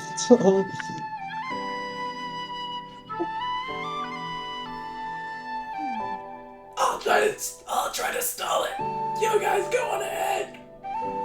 And then the head falls limp once more, and the scarecrow immediately disintegrates into a pile of ashes. You can see Leaf shudder. Did you understand any of that? Not really, but I think from what I can tell, the elf with the staff offered to stay behind. Offered to, try and stop the forest. Maybe that's why I didn't manage to get any further. Well, he's kind of Leaf kind of just looks at the ground and doesn't say anymore. Well, that must be very important information. The scarecrow was clearly clinging on to life just to tell you that. As you guys are talking, you hear some footsteps from the other side of the room. I immediately turn towards it, my axe still in hand. Yeah, you see a black creature, with no lips, 3 eyes one where its nose should be, and two long spiked tendrils flitting in about as the creature flickers in and out of reality. It gazes at each one of you in turn. Then gives a pointed glare at Leaf and goes. Roll initiative, guys. I had a feeling I could see your search. I could see your search results, and I was not looking forward to it. So we're just fighting this weird, crazy black goo. No, it's in the shape of a creature with 4 legs.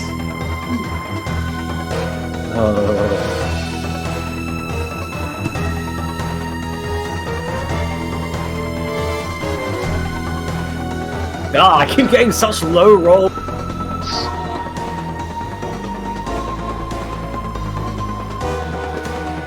Cannot wait till I'm higher level, then I get advantage on initiative. Alright, so me and George both roll again, see who goes. Just a flat d20? Yep. Alright, who else? You then me.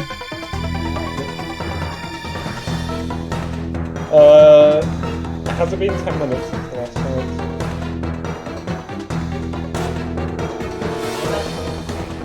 Has it been 10 minutes since the last time? Okay, so that means my star form is still up. Do I know how long I have left on that?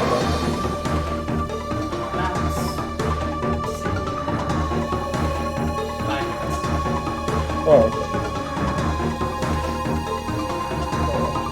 My turn yet? No.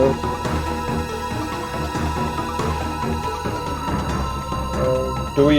Yeah, we just need to know where the things are.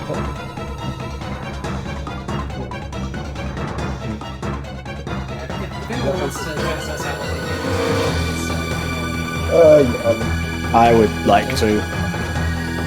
I'll also try and kind of. I don't entirely know how this would work, but I'm going to kind of try and probe the stat for an initial reaction to this creature.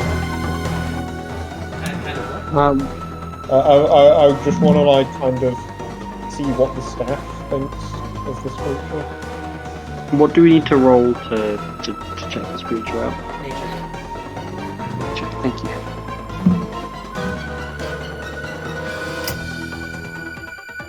Actually, I'm not going to roll because I'm very sure that I am very sure that Mortar would know, given how he doesn't remember much outside of the village. And I doubt this thing's attacked the village. No, it is not. We'd probably have heard it mentioned of it, that's what I would guess. No, we've just had Bramblers. Like regular Bramblers. Did you want to check to see what it is? Sure. What do I roll? Nature. Nature? Okay.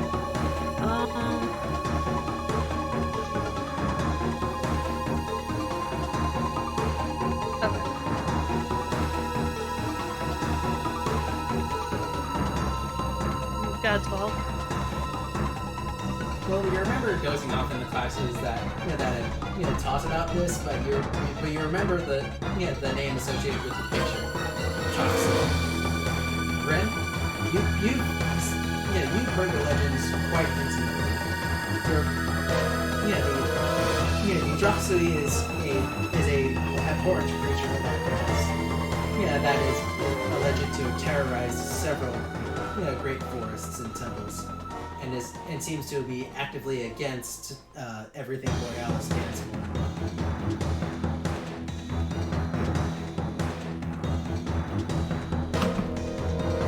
Said, Lily's up first.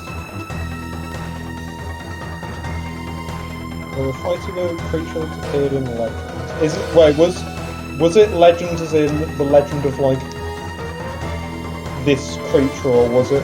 Is it like? Is there only one of this creature? Is basically what I'm asking. As far as Or okay, so we're fighting legendary beasts, and it's session 3. Level 2! and the staff seems to be somewhat frantic at the sight of the creature, and seems to be indicating that this thing is that this thing needs to be stopped. Alright, the trunks. Leaf kind of leaf size. If I die again, I'm going to go up there into the afterlife and punch You feel a pulse of mirth coming from you. So anyway, Lily's up first. Okay.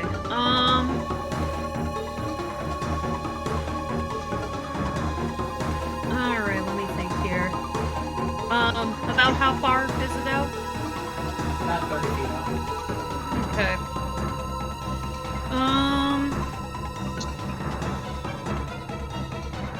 I think I'm gonna shoot a little frost first.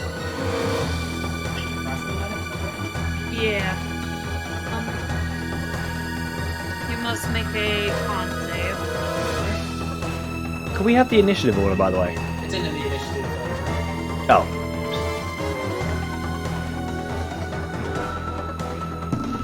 And reminder that DC is 15. It meets. It does meet. I lost my tab. There we go. That means a win.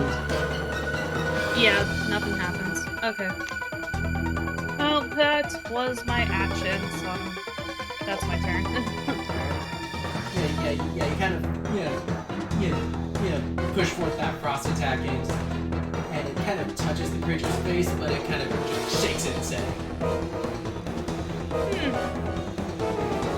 Leaf, it's up to you. Okay, not taking any risks. Leaf is going to cast Cure Wounds on himself.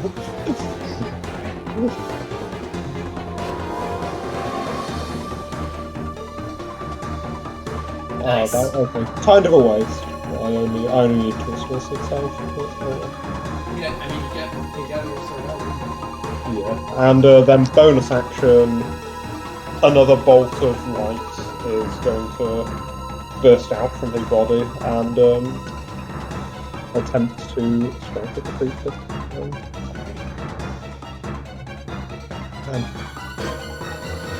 Well, I'm guessing that misses. Yeah, also this is a disadvantage. Oh, is it? Yeah, I probably should have mentioned Do I know why that is? I mentioned this thing was flickering in and out of reality. Like its tentacles seem to be in a different position every time you blink. This sounds familiar. Is this a displacer beast? Could be. Could be not. Could be right this way. To be fair, unlike the last one, this fight might actually be winnable. Unless a Chimera appears out of nowhere, we'll see. Oh god. No, Like, not it's that. like that fight was like a reverse X Machina. That's called a Diabolus Ex Machina. Right. So is that your turn done? That is my turn, then, yes. Alright. It's up to you. Alright, seeing it flickering, I guess I'll move in to try and make a prediction at where it's gonna flicker into. Try to take a swing here. Let me put in the things here, because it's 2d20 equals 1. 12. You feel like you raise it just a bit, but it's clear from the facts that that there's no resistance to the hit. You missed. Alright, I will now try to lay hands on this thing. Castle lay on hands. What? Okay. Lay my actual hands on it. He's He's actually gonna lay these hands. He actually did a triple multi-class into power. Hey, I slapped that thing apparently. Yeah, you did hit it. Roll damage. Okay. Correct. That near miss gave you enough information to suss out where it might be. Yeah, I was close the first time. I just had to hone in. Oh, max damage on my hand. Okay, not to metagame, but use all your save attacks and spells. Oh yeah, let me just pull out my, save DC hands attack that I clearly have. Muscle wizards cast fist. But Alright, Don't you have like Hunter's Mark? he's monk ranger. Not he hasn't got a spellcast. Oh yeah, true. He isn't that level yet. I'm a level 1 monk, level 1 ranger. So, no, I don't have anything of that value. So your staff missed due to the flickering, but you're able to suss out just enough information to kind of, backhand it right in one of its eyes, and it kind of, and it lets out a guttural roar as it suddenly stops flickering. I think I liked it better when it was flickering now that I'm getting a good look at it. Even though it's not flickering, it does seem to have some small shadows. That's done, then it's up to Bryn.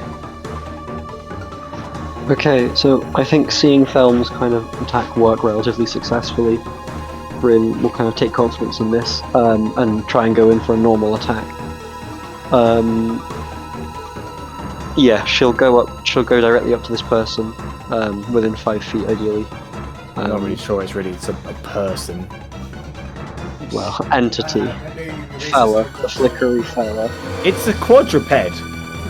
You said so yourself. So which one are you attacking with? I'm going to use a rapier. So, I'll roll for that.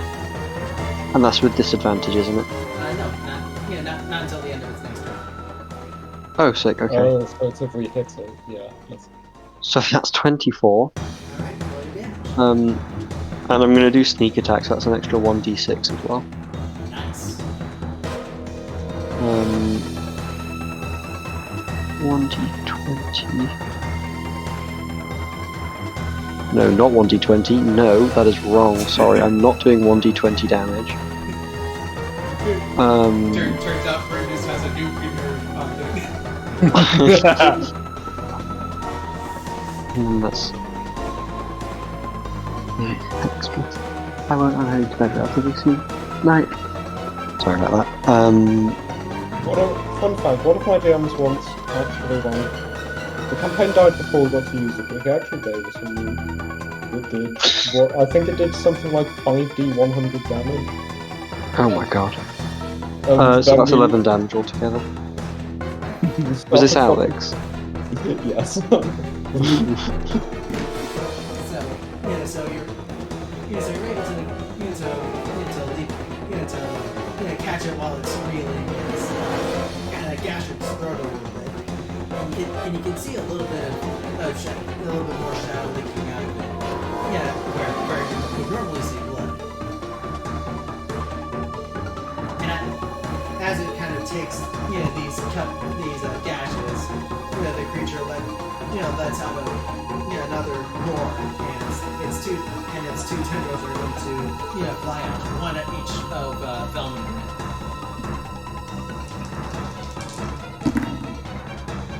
and Bryn. Okay, Bryn does a 24.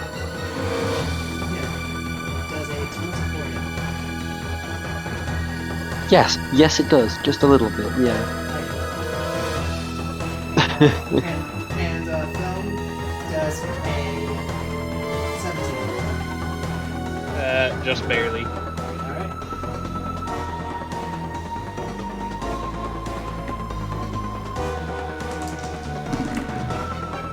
So Bryn,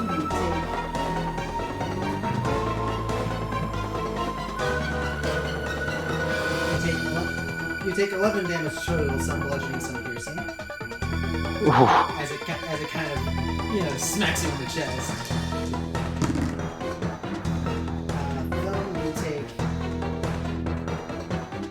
You also take 11 damage, some bludgeoning, some piercing. I'm sorry, what was that? 11 damage total, some piercing. Alright. It kind of just smacks each of you full on in the chest and immediately goes back to flickering.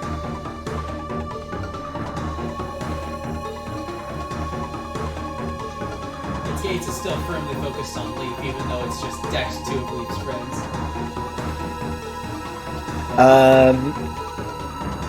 Okay, is it my turn yet? It isn't Okay, so it's flickering still. Luckily, I have a way to offset that. So I immediately see this giant thing, and seeing my allies being attacked, I just go, disabling combat inhibitors. My eyes flash white. There's some energy of red and blue that's flowing through various tubes within my body that you can just about see underneath my armor. And I'm going to take my axe, and I'm going to go ahead, walk towards it, and I'm going to reckless attack. So I assume that cancels out the disadvantage. Yes. So you just Okay. Yep. Perfect. So,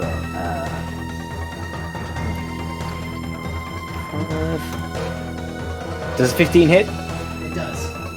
Roll your damage. Wait. Okay, and I'm raging, so I get more.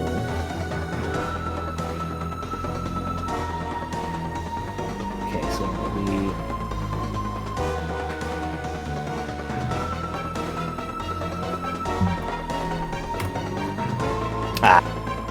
Not the best. 6 damage. The beast is mid-roar as it's easier running, and it kind of adjusts itself so that your axe hits its shoulder, which, as it turns out, is made of a lot tougher material than the rest of its body, and so however, it also elicits a bit of an indignant whimper as it stops flickering its horn. Is it to top around with Lily? Okay.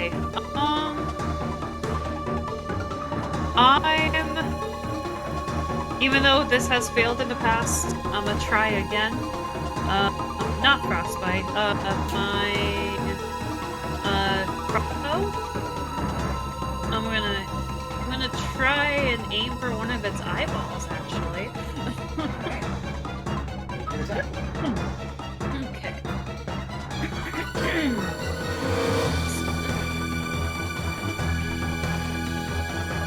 Does a 15 hit? It does. Roll your damage.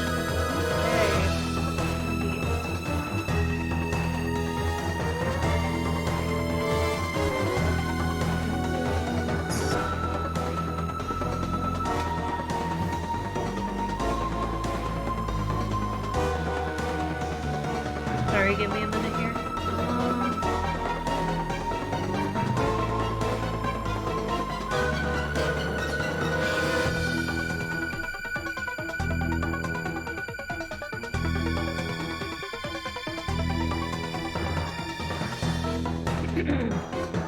I'm not actually logged in with Weaver, so I want to double check on something.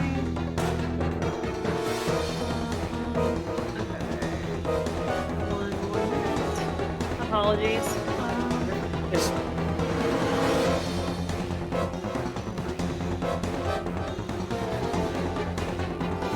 Okay, since it's been a while since I've like actually hit something with a weapon, I'm always forgetting something in the basics. Attack bonus counts into damage as well. Attack, proficiency bonus doesn't, but ability score does. A bit of what? So if you're using what ability are you using? I think Dex for me. Okay, so your dexterity modifier would count towards damage, but the +2 you get from the proficiency bonus doesn't. Okay. So it looks like it's just straight then. No, if you should have like Her Dex modifier is neutral. That +2 is. I see. Okay, yes. Okay. Okay. So it is just a straight D. So yeah, it's just a straight roll then. Okay. 4 piercing damage. You do manage to hit its eye, but yeah, and it's the one on the one where the nose would be. Again, shadows start leaking out of it, but but as these kind of girls in pain, it doesn't seem to claw at the arrow in the eye. It just kind of barely reacts to it. Okay.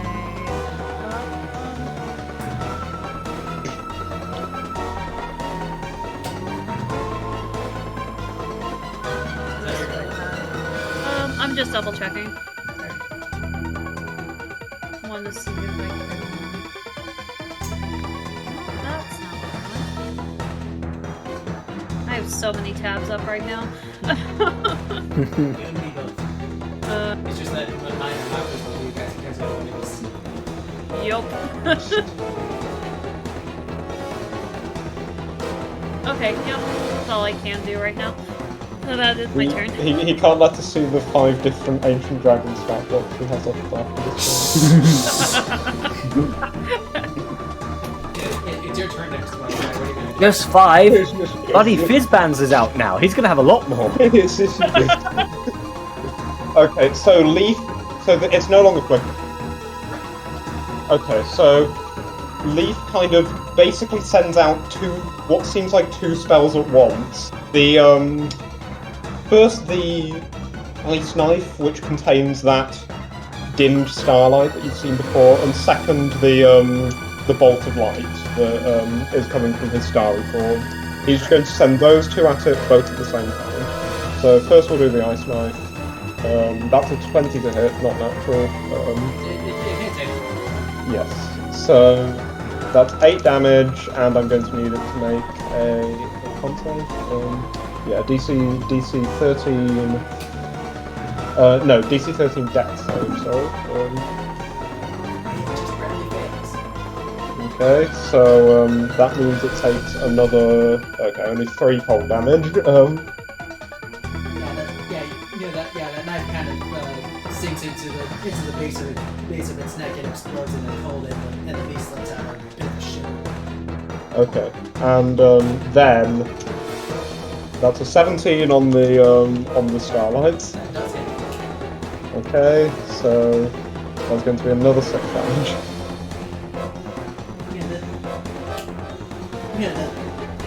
The starlight for some reason seems to be reel back even more than the rest of it. And it lets out a guttural cry as the starlight hits it. I thought so. That's Leaf.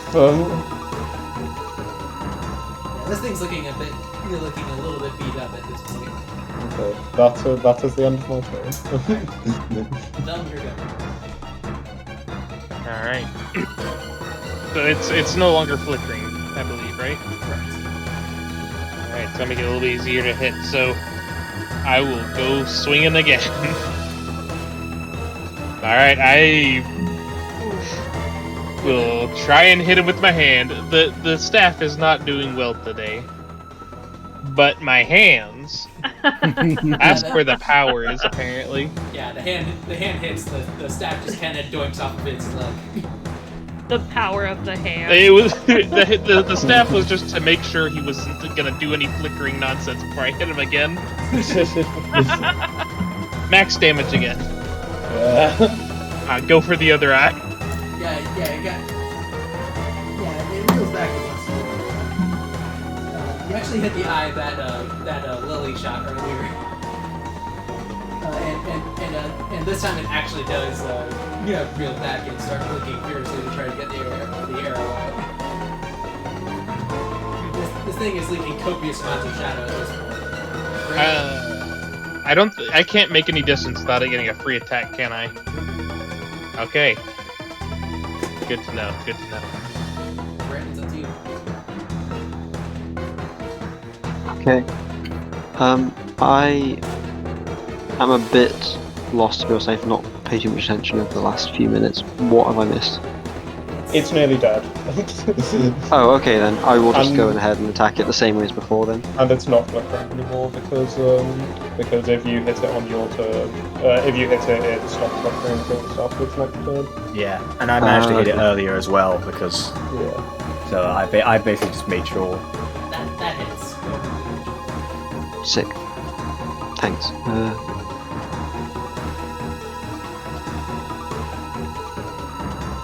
So that is plus 3.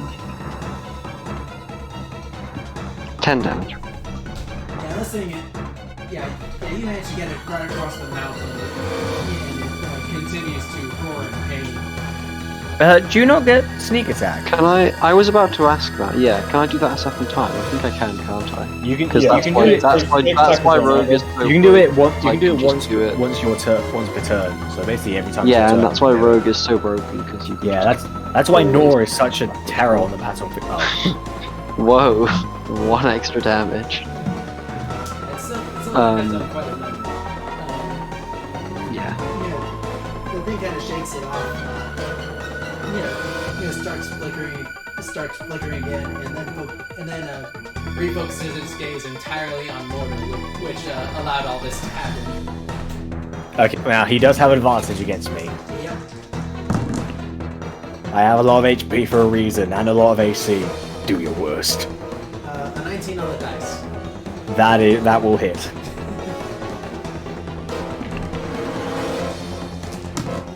That hits for.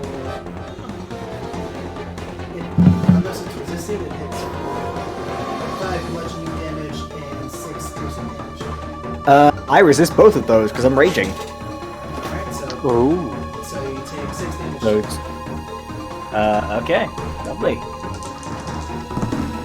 I'm still, and I'm just gonna. It went another 19 on the dice. It has multi-attack. Oh, right. That still hits. The advantage saved it from an one, by the way.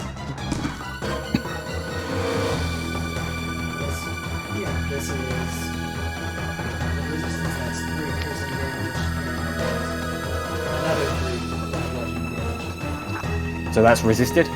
That's with the resistance. Okay, so total is another 6 in total. Yeah, I kind of just Okay. bashed In his total, against your armor, gives a couple dents. I'll admit that did a decent amount. I'm just over half of my health, Ah, which but you know what? I'll be fine. I've got healers with me, and I'm a tough boy. And most importantly, it's not going to survive this next attack. Okay. if it applies, I also have mending. Yeah. Okay. I'm not sure mending applies to me. That applies only to inanimate objects. Yeah, So I'm gonna go ahead and wreck this again. Yeah. 11. Okay, so what's the second one? Oh, whoops. I forgot how to do it properly. Oh, wait. Right. No, it is a flat. No, it is a flat damage. Yeah, Because because of the disadvantage. The beast sees your attack coming and actually manages to duck out of the way this time.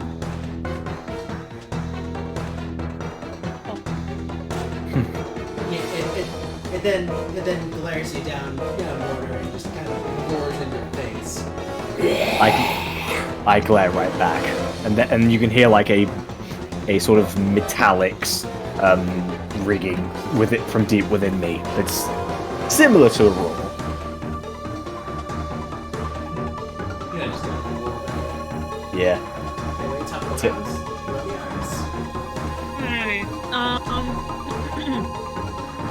Lily first has a very concerned look on her face, thinking the amount of damage that Mordor has taken and looking a little dented. Made some mental note like I gotta fix you up later. And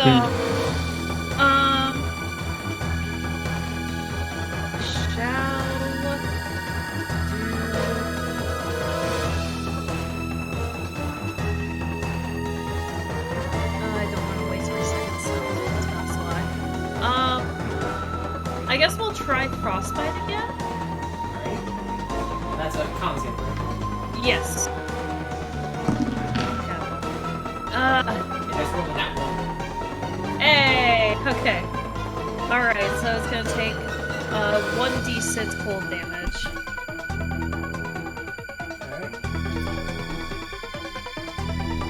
Alright. 2 cold damage. Yeah, where the last time it just kind of shrugged off the cloud, this time with all the beatings it's taken, you actually do see it shiver. And I don't know if this really matters with this creature. It also has disadvantage on the next weapon attack roll. It makes before the end of its next turn. You could just see Lily, like, slightly proud of herself now that she's actually hitting shit. Oh. That's my turn. Alrighty. Don't do. Wait, no, bleed. Sorry. Okay, so, did the save stop it from flickering? It did. Yeah, the shiver, you can clearly see the shiver as opposed to the vague outline that you've been seeing before. Okay. So yeah, in that case, I think Leaf will go for a he'll go for a produce flame, I think. Just conserve that last spell slot. So that's going to be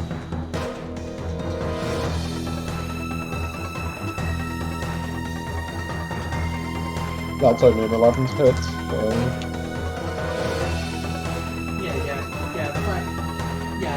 The fire seems to right to it, but the tendril itself kind of snapped it out of the air. Yeah. Okay, and then bonus action, I'm going to use the Starfire again. 14 to hit. Okay. So this is also radiant damage, which is probably worth noting. 5 radiant damage. It doesn't move itself in time to defend from this blast, and it takes a full on in the face. Yeah.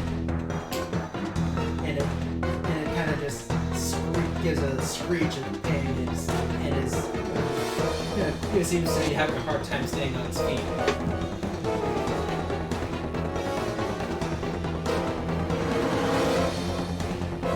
Yeah, I'll just. Yeah, you also feel some encouragement coming from no, up to you.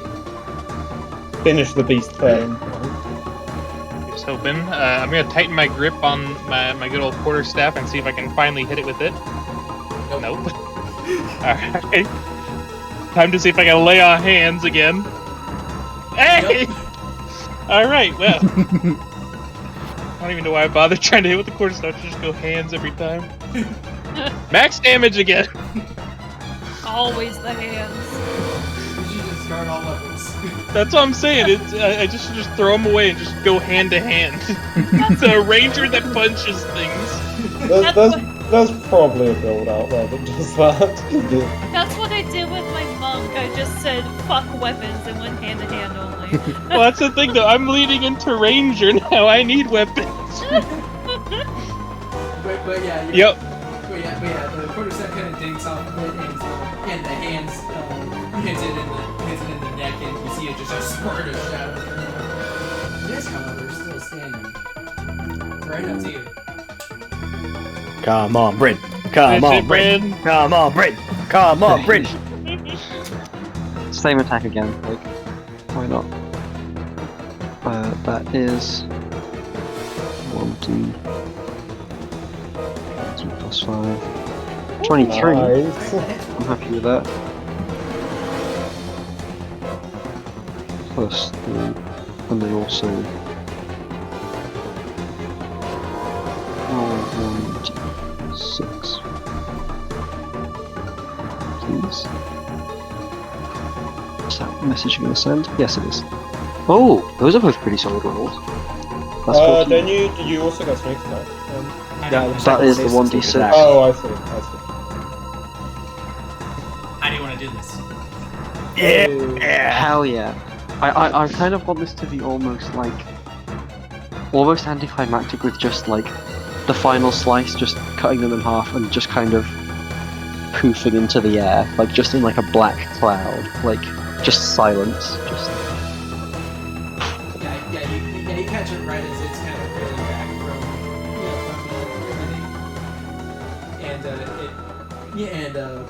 it doesn't even get to let out a cry of anguish before it just. Hell yeah. Yeah, that congratulatory pulse gets sent through Blitheräll. And you see from where the Drachzui fell, shadows kind of pulsating out and then retracting back in. You see the temple kind of light up to its natural colors even without Blitheräll's assistance. And then you see a small glowing blue circle on the ground.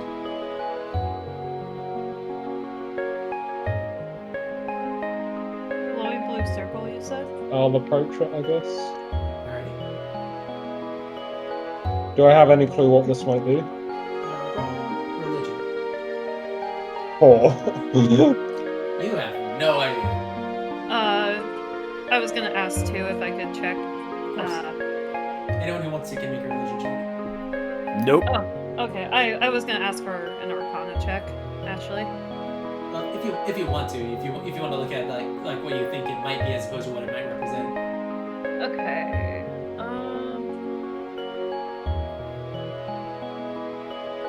Well, I guess it would have been the same modifier either way. So. It'd be like that sometimes. Oh, dang it. Okay. Yeah, you slept hard through this section of class. You're always more on the more technical side of things.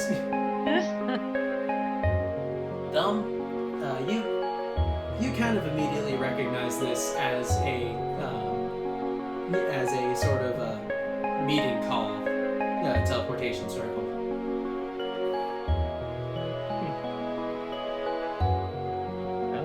Kind of look over to Fall here or Leaf. I think there's a meeting to be had. Perhaps. There's someone somewhere wants to meet with all of us. Alright. A pulse of excited affirmative comes through Blitheräll. It would certainly seem so. But where? And who? The staff kind of beckons you toward the circle. Yeah, I will walk into it. Alright. Yeah, the room kind of gets bathed in a divine light, and all five of you are enveloped in it, and you feel yourselves kind of soar through through a little bit of space, and kind of begin floating in what appears to be midair before a large visage, somewhat resembling an elf, looks upon you, and simply says, "Child of light and friends, I'm sure you are very concerned about what has been going on." Leaf just nods. Who are you? The figure gives a bit of a bow. I am Brasik. I am who you aspire to be, Leaf. Yeah. I suppose aspire to be is the wrong word. Are taking after by holding Blitheräll. Leaf nods. You're the elf then. Yeah, he nods. And then he lifts the left side of his breastplate to show a big gaping wound where his lung should be.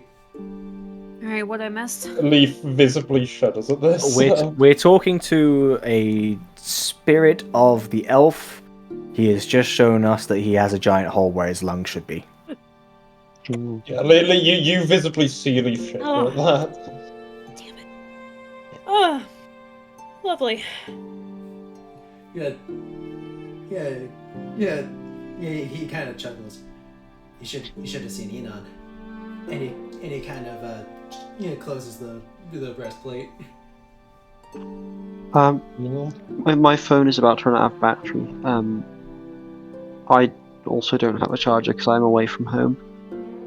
So I've got to go. But if you guys just fill me in on whatever. Yeah, don't worry. Oh, I think the phone might be gone. Whoops. Damn it. Well, if it was, he would have logged out. I'm sorry. Yeah. I'm gonna step away again for just a minute. I'll be right back. Okay.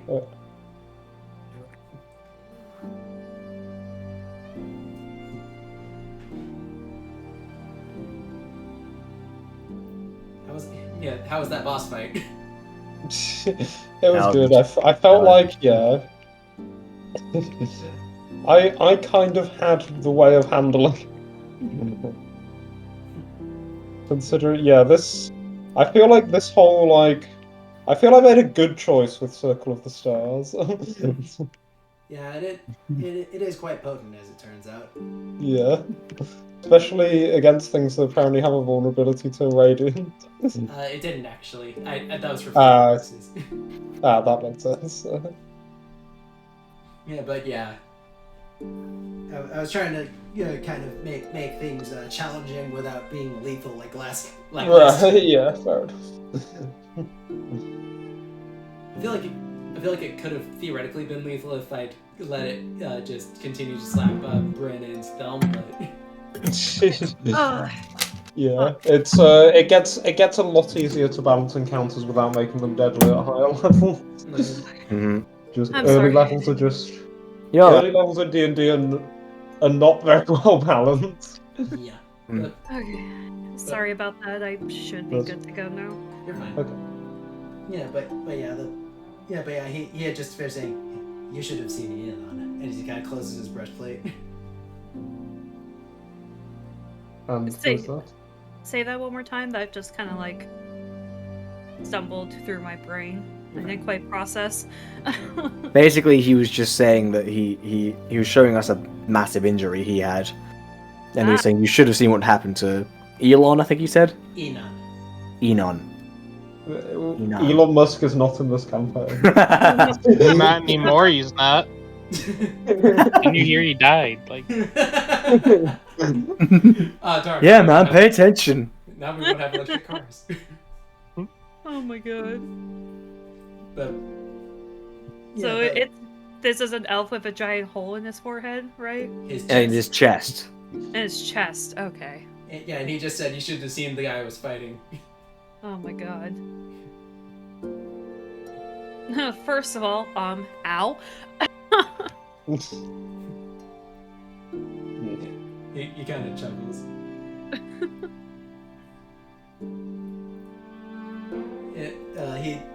He then looks at each of you in turn and simply says, "Now, I'm sure you've seen the sad state that Lurai is in. That we have. Yes. Lurai was meant to be a sort of barrier for a great darkness that we had tried to contain millennia ago. Myself and my 4 erstwhile companions. Wait, so you cut out the very end of the last sentence. What was the end of that? Myself and my erstwhile companions. Okay. He kind of winces at the wounded shoulder. I wish I could say we could have destroyed it for good, but And Leaf is kind of just regaining the kind of metal to speak. And how would we avoid the same fate befalling us? he looks upon you and simply says, "That was entirely on your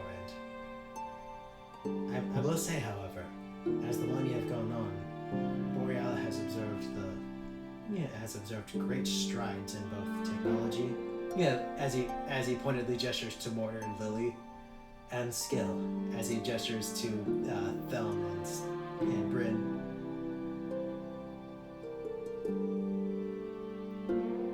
Leaf kind of just nods. Okay. And well, any other instructions for us, I suppose? He kind of he waves a hand and you guys see a top-down view of Lurai with the positively tiny Floshtik village kind of on the edge of the path, and he marks out 4 separate slots. There are temples for other sacred weapons like Blitheräll in the forest. You must find them. Otherwise, Inan will resurface and he will finish what he started years ago." Leaf nods. And he'll turn to Blitheräll. And do you know where the rest of these shrines are? Yeah. A bit of silence, and then Blitheräll kind of doinks your head a bit and points toward the 4 spots on the view of Lurai that Bota just tapped. Yeah. Leaf nods. Okay.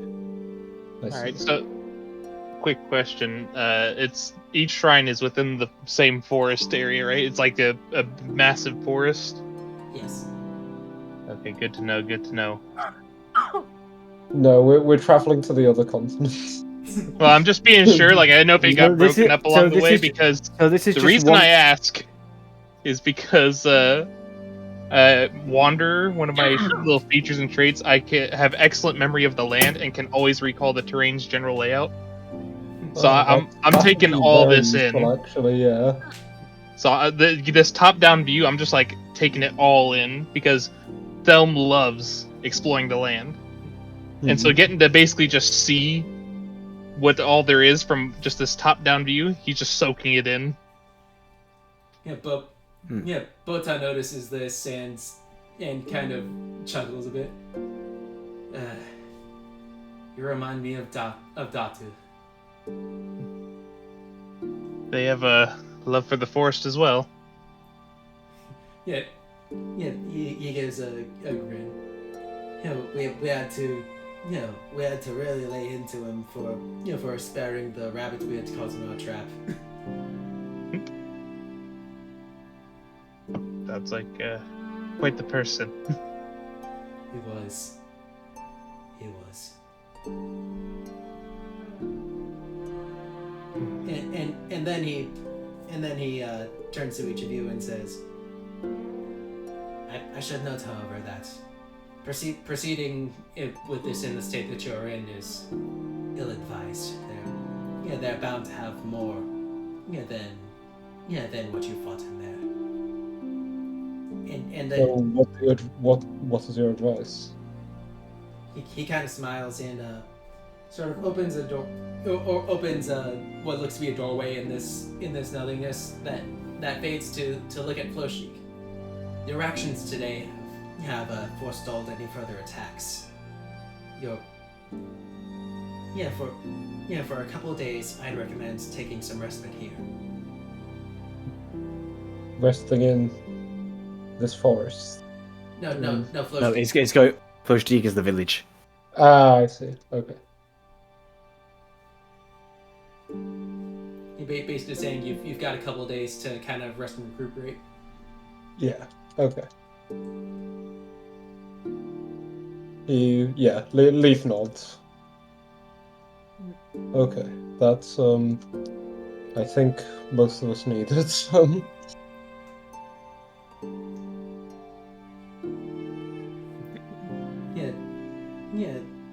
Bota nods and kind of looks at Thelm and Bryn in particular, and kind of not acknowledging Mortar, despite the massive dents. Wait, so he heals everyone except me? No, he didn't heal anybody. He just kind of looked. Yeah. Oh. Thelma is still just engulfed in this view of the forest and is just like mentally just mapping everything out. It just Okay, so basically, the forest itself is like the size of the continent. Is that what you were saying? Not the size of the continent. But close. Think of the forest as like the size of. It's half the size of the UK, essentially. Okay, and we have to go to the various temples within the forest. Yes. Right. As I've said before, I don't like this country. Let's go find a different one. I'd give some world building info to say why that's a bad idea, but You're cutting out a little bit. I'm not hearing. Yeah, we're not hearing like I was everything saying right I'd give some world building info to state why that's a bad idea, but now. history there are no other continents. It's a Pangea scenario. Yeah, never mind. Continents are a conspiracy. Geography is a social construct. You believe in continents? Who cares about geology? Believe in Topography is where it's at. Oh god. So yeah, he's kind of ushering you to that doorway back to the village. Yeah, So it takes some good last long looks at everything, kind of trying to take in the spots that he might have missed a little bit, and then starts heading back with it, like, still kept looking in that direction, trying to make sure he remembers it all. Alright. And as you guys kind of step out into the natural world once more, that's where our session ends. Hey. Oh. Do we level up? Yes. We level up? Yep. Oh. Dang it, I was about to go get one. We out here speedrunning levels 1 to speedrunning levels 1 to. I was half joking. I could tell. Yeah, it's kind of a fast-paced campaign from what if you can Yeah, tell. fair enough. Then again, that has given if we're back in Floshdig, that's going to give me a very good idea as to how I get my subclass. Yep. See, okay. Oh. Okay. I I'm not should- telling. I'm not telling what you guys are, but Stevie, I might message you in a bit. I was Okay. gonna say, In terms of how it'll work. are the Okay. downtimes gonna be played out, or is that just gonna be like a time passing scenario? yeah, some of it. I think we should play out some of it. Yeah, the kind of breather episodes. Yeah. All right. Yep. Ooh, I learned a new spell. Oh, You You get your subclass now, don't you? I think. You're level 3. When you're level 3, you normally get your subclass. Yeah. not having your subclass already. Can't relate. Artificer specialist. I assume that's subclass. That's what I can get. Yes. Okay. Level 2 spells, nice. Alchemist armor. I know what mine is, but I'm not telling anyone except Rek and Stevie. Okay, fuck it. I know Leaf's a druid, but I'm making him a blaster Oh caster. no! I need. I've been wanting to go buy Tasha's, but now I have to go out and buy Tasha's. Damn, I don't have. I have Tasha's, so I can. Tasha's is good. Yeah. Can you DM me like all of those? Sure. Alchemist, armor, artillerist, battlesmith. Yeah. If I may they're all available suggest on Wikidot. here, I was gonna say, yeah, the Wikidot's your best bet. I'll throw that in Yeah, general. Wikidot's very good. Here, use this. It'll give you everything you need. You have to scroll Oh, down damn, a little bit. if only this was a campaign where we were fighting a lot of humans, I could take the most broken spell in the game. Heat metal. You do that, I will be personally offended.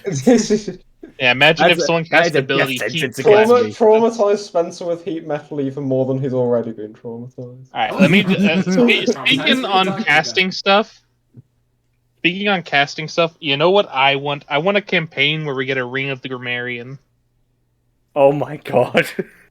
That's the funniest magic item in the whole game.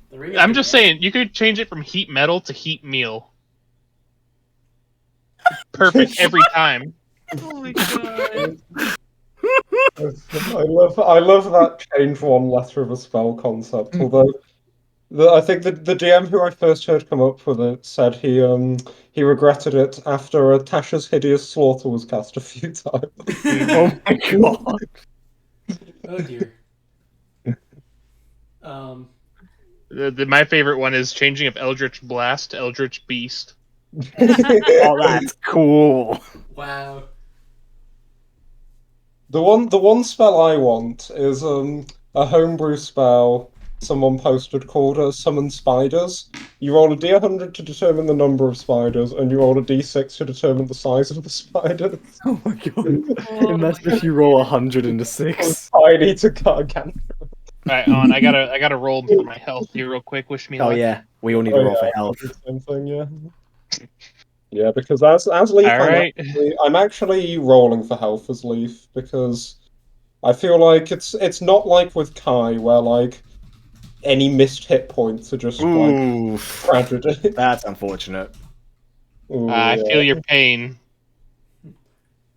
We're re-rolling ones, right? Yep, we are. Hey, my health is... Yeah. Wow. I just I'll want- leave. My max health and my armor class are the same. Okay. They're Yeah, like okay, so I've got 32 HP now. from dying. You have exactly double mine. Are you gonna roll Oh. HP, Stevie?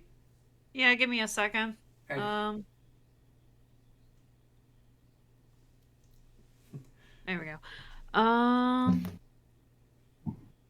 Sorry, I'm trying to do like 10 things at once here. You're Uh, fine. I could also no, take no, the spell. ignore that. That was not what I wanted. I could Yeah, take I the didn't spell think so. Flaming Sphere and go with our initial solution There. to the forest being dark. Oh, that's a shame. Wow, you guys are. This is a fragile party. Goodness. 32 HP isn't that bad. Me when Leaf is going to end up being the tank by level by level 6. I mean, if Kai can do it.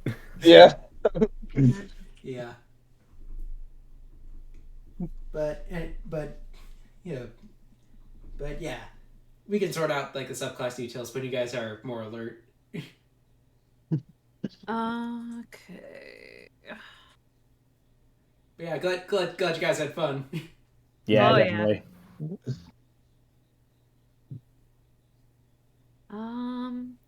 It was my first time DMing for a dungeon, and you guys did the exact thing that I didn't expect you to do for the very first decision.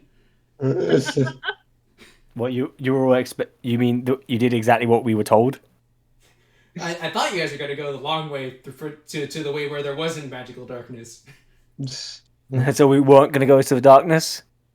I thought, and then you guys You would have fought them. You guys would have The fought dark that team of host. You guys would have fought that team of Bramblers before you got Blitheräll. Right. The I dark mean, to be host. fair, The I primal didn't man. use. I've not used the staff's like main ability yet.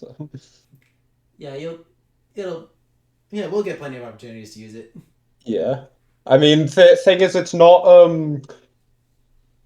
very useful while I've got It's not very useful while I've got my wild shape up because the wild shape just does better damage. Right. But it's a thing for when I don't have that. But yeah, the fact that you also resist necrotic damage is a plus That's too. useful, yes. Although we've not come across any necrotic things yet, have we? Yet. Yeah. Yeah, I will say also, on the other end of the fork, the justice path, there was another team of Ramblers waiting for you. Right. Oh my god.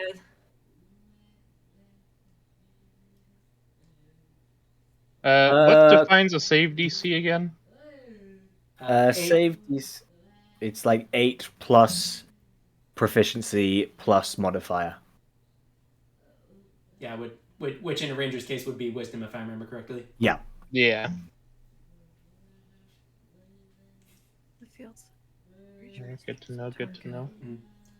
Oh, by the way, I've been meaning to ask this. Leaf, Lily, what do your marks look like?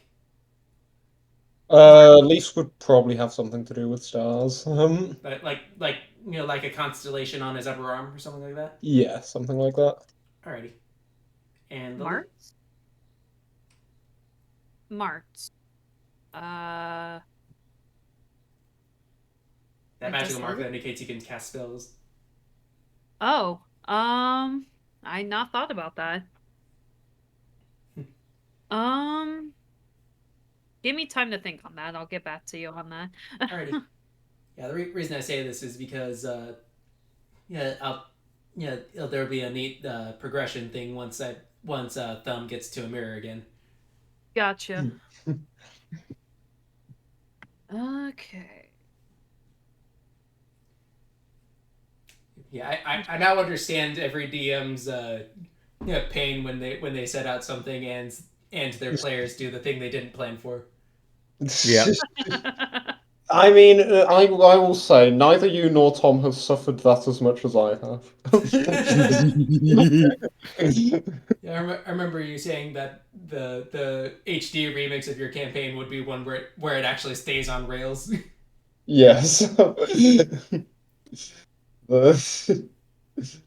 That campaign did not go as planned. In some cases, I think those are the best ones. Yeah. Also, Oh. as another example of this, does anybody have let me try and find this. There's a certain image that I feel is quite relevant here. Question, Rec. Yes. Are you allowing some of the optional rules from Tasha's? Because there is one optional rule I get as a barbarian called Primal Knowledge, which gives me 1 bonus skill proficiency from the list of options for barbarians. I'll let you do that. It's the same as Unearthed Arcana, case by case basis. Yeah. Okay. Okay. So I think I'll just get a bonus nature proficiency. If that's You've okay. been around it long enough, you feel like you got a handle on it. Yeah. It's still something I would have had sort of from the beginning, but just now I'm higher level, it's a little more noticeable. Were there any changes to the sorcerer in Tashes? Within the optional rules, you can check, and there was a new subclasses, obviously. Yeah, I'm just wondering because I know some classes got like new abilities where they used to just not get anything. Yeah, that's one thing I was. That's one thing I was asking. Yeah. Yeah, Sort of. it's been a lot of fun DMing this campaign, actually. Yeah, I'm liking our team. I will say, so far, it looks like Leaf's got a bit of a case of main character syndrome. Yes, but that's probably only until we find the rest of the items. Yeah. The fact that there were like 5 heroes and there are 5 of us has got me thinking. Also, this is by the way, this is the image I was looking for when I said that I've suffered my plans being destroyed. So each of us may potentially have. Oh yes, the battery The ram. Oh, that is. One of How did I many forget about that? incidents. How did I forget about that? Alright, I gotta go eat. I haven't eaten yet today. I'll see y'all later. Oh my god. Yep, see ya. All right.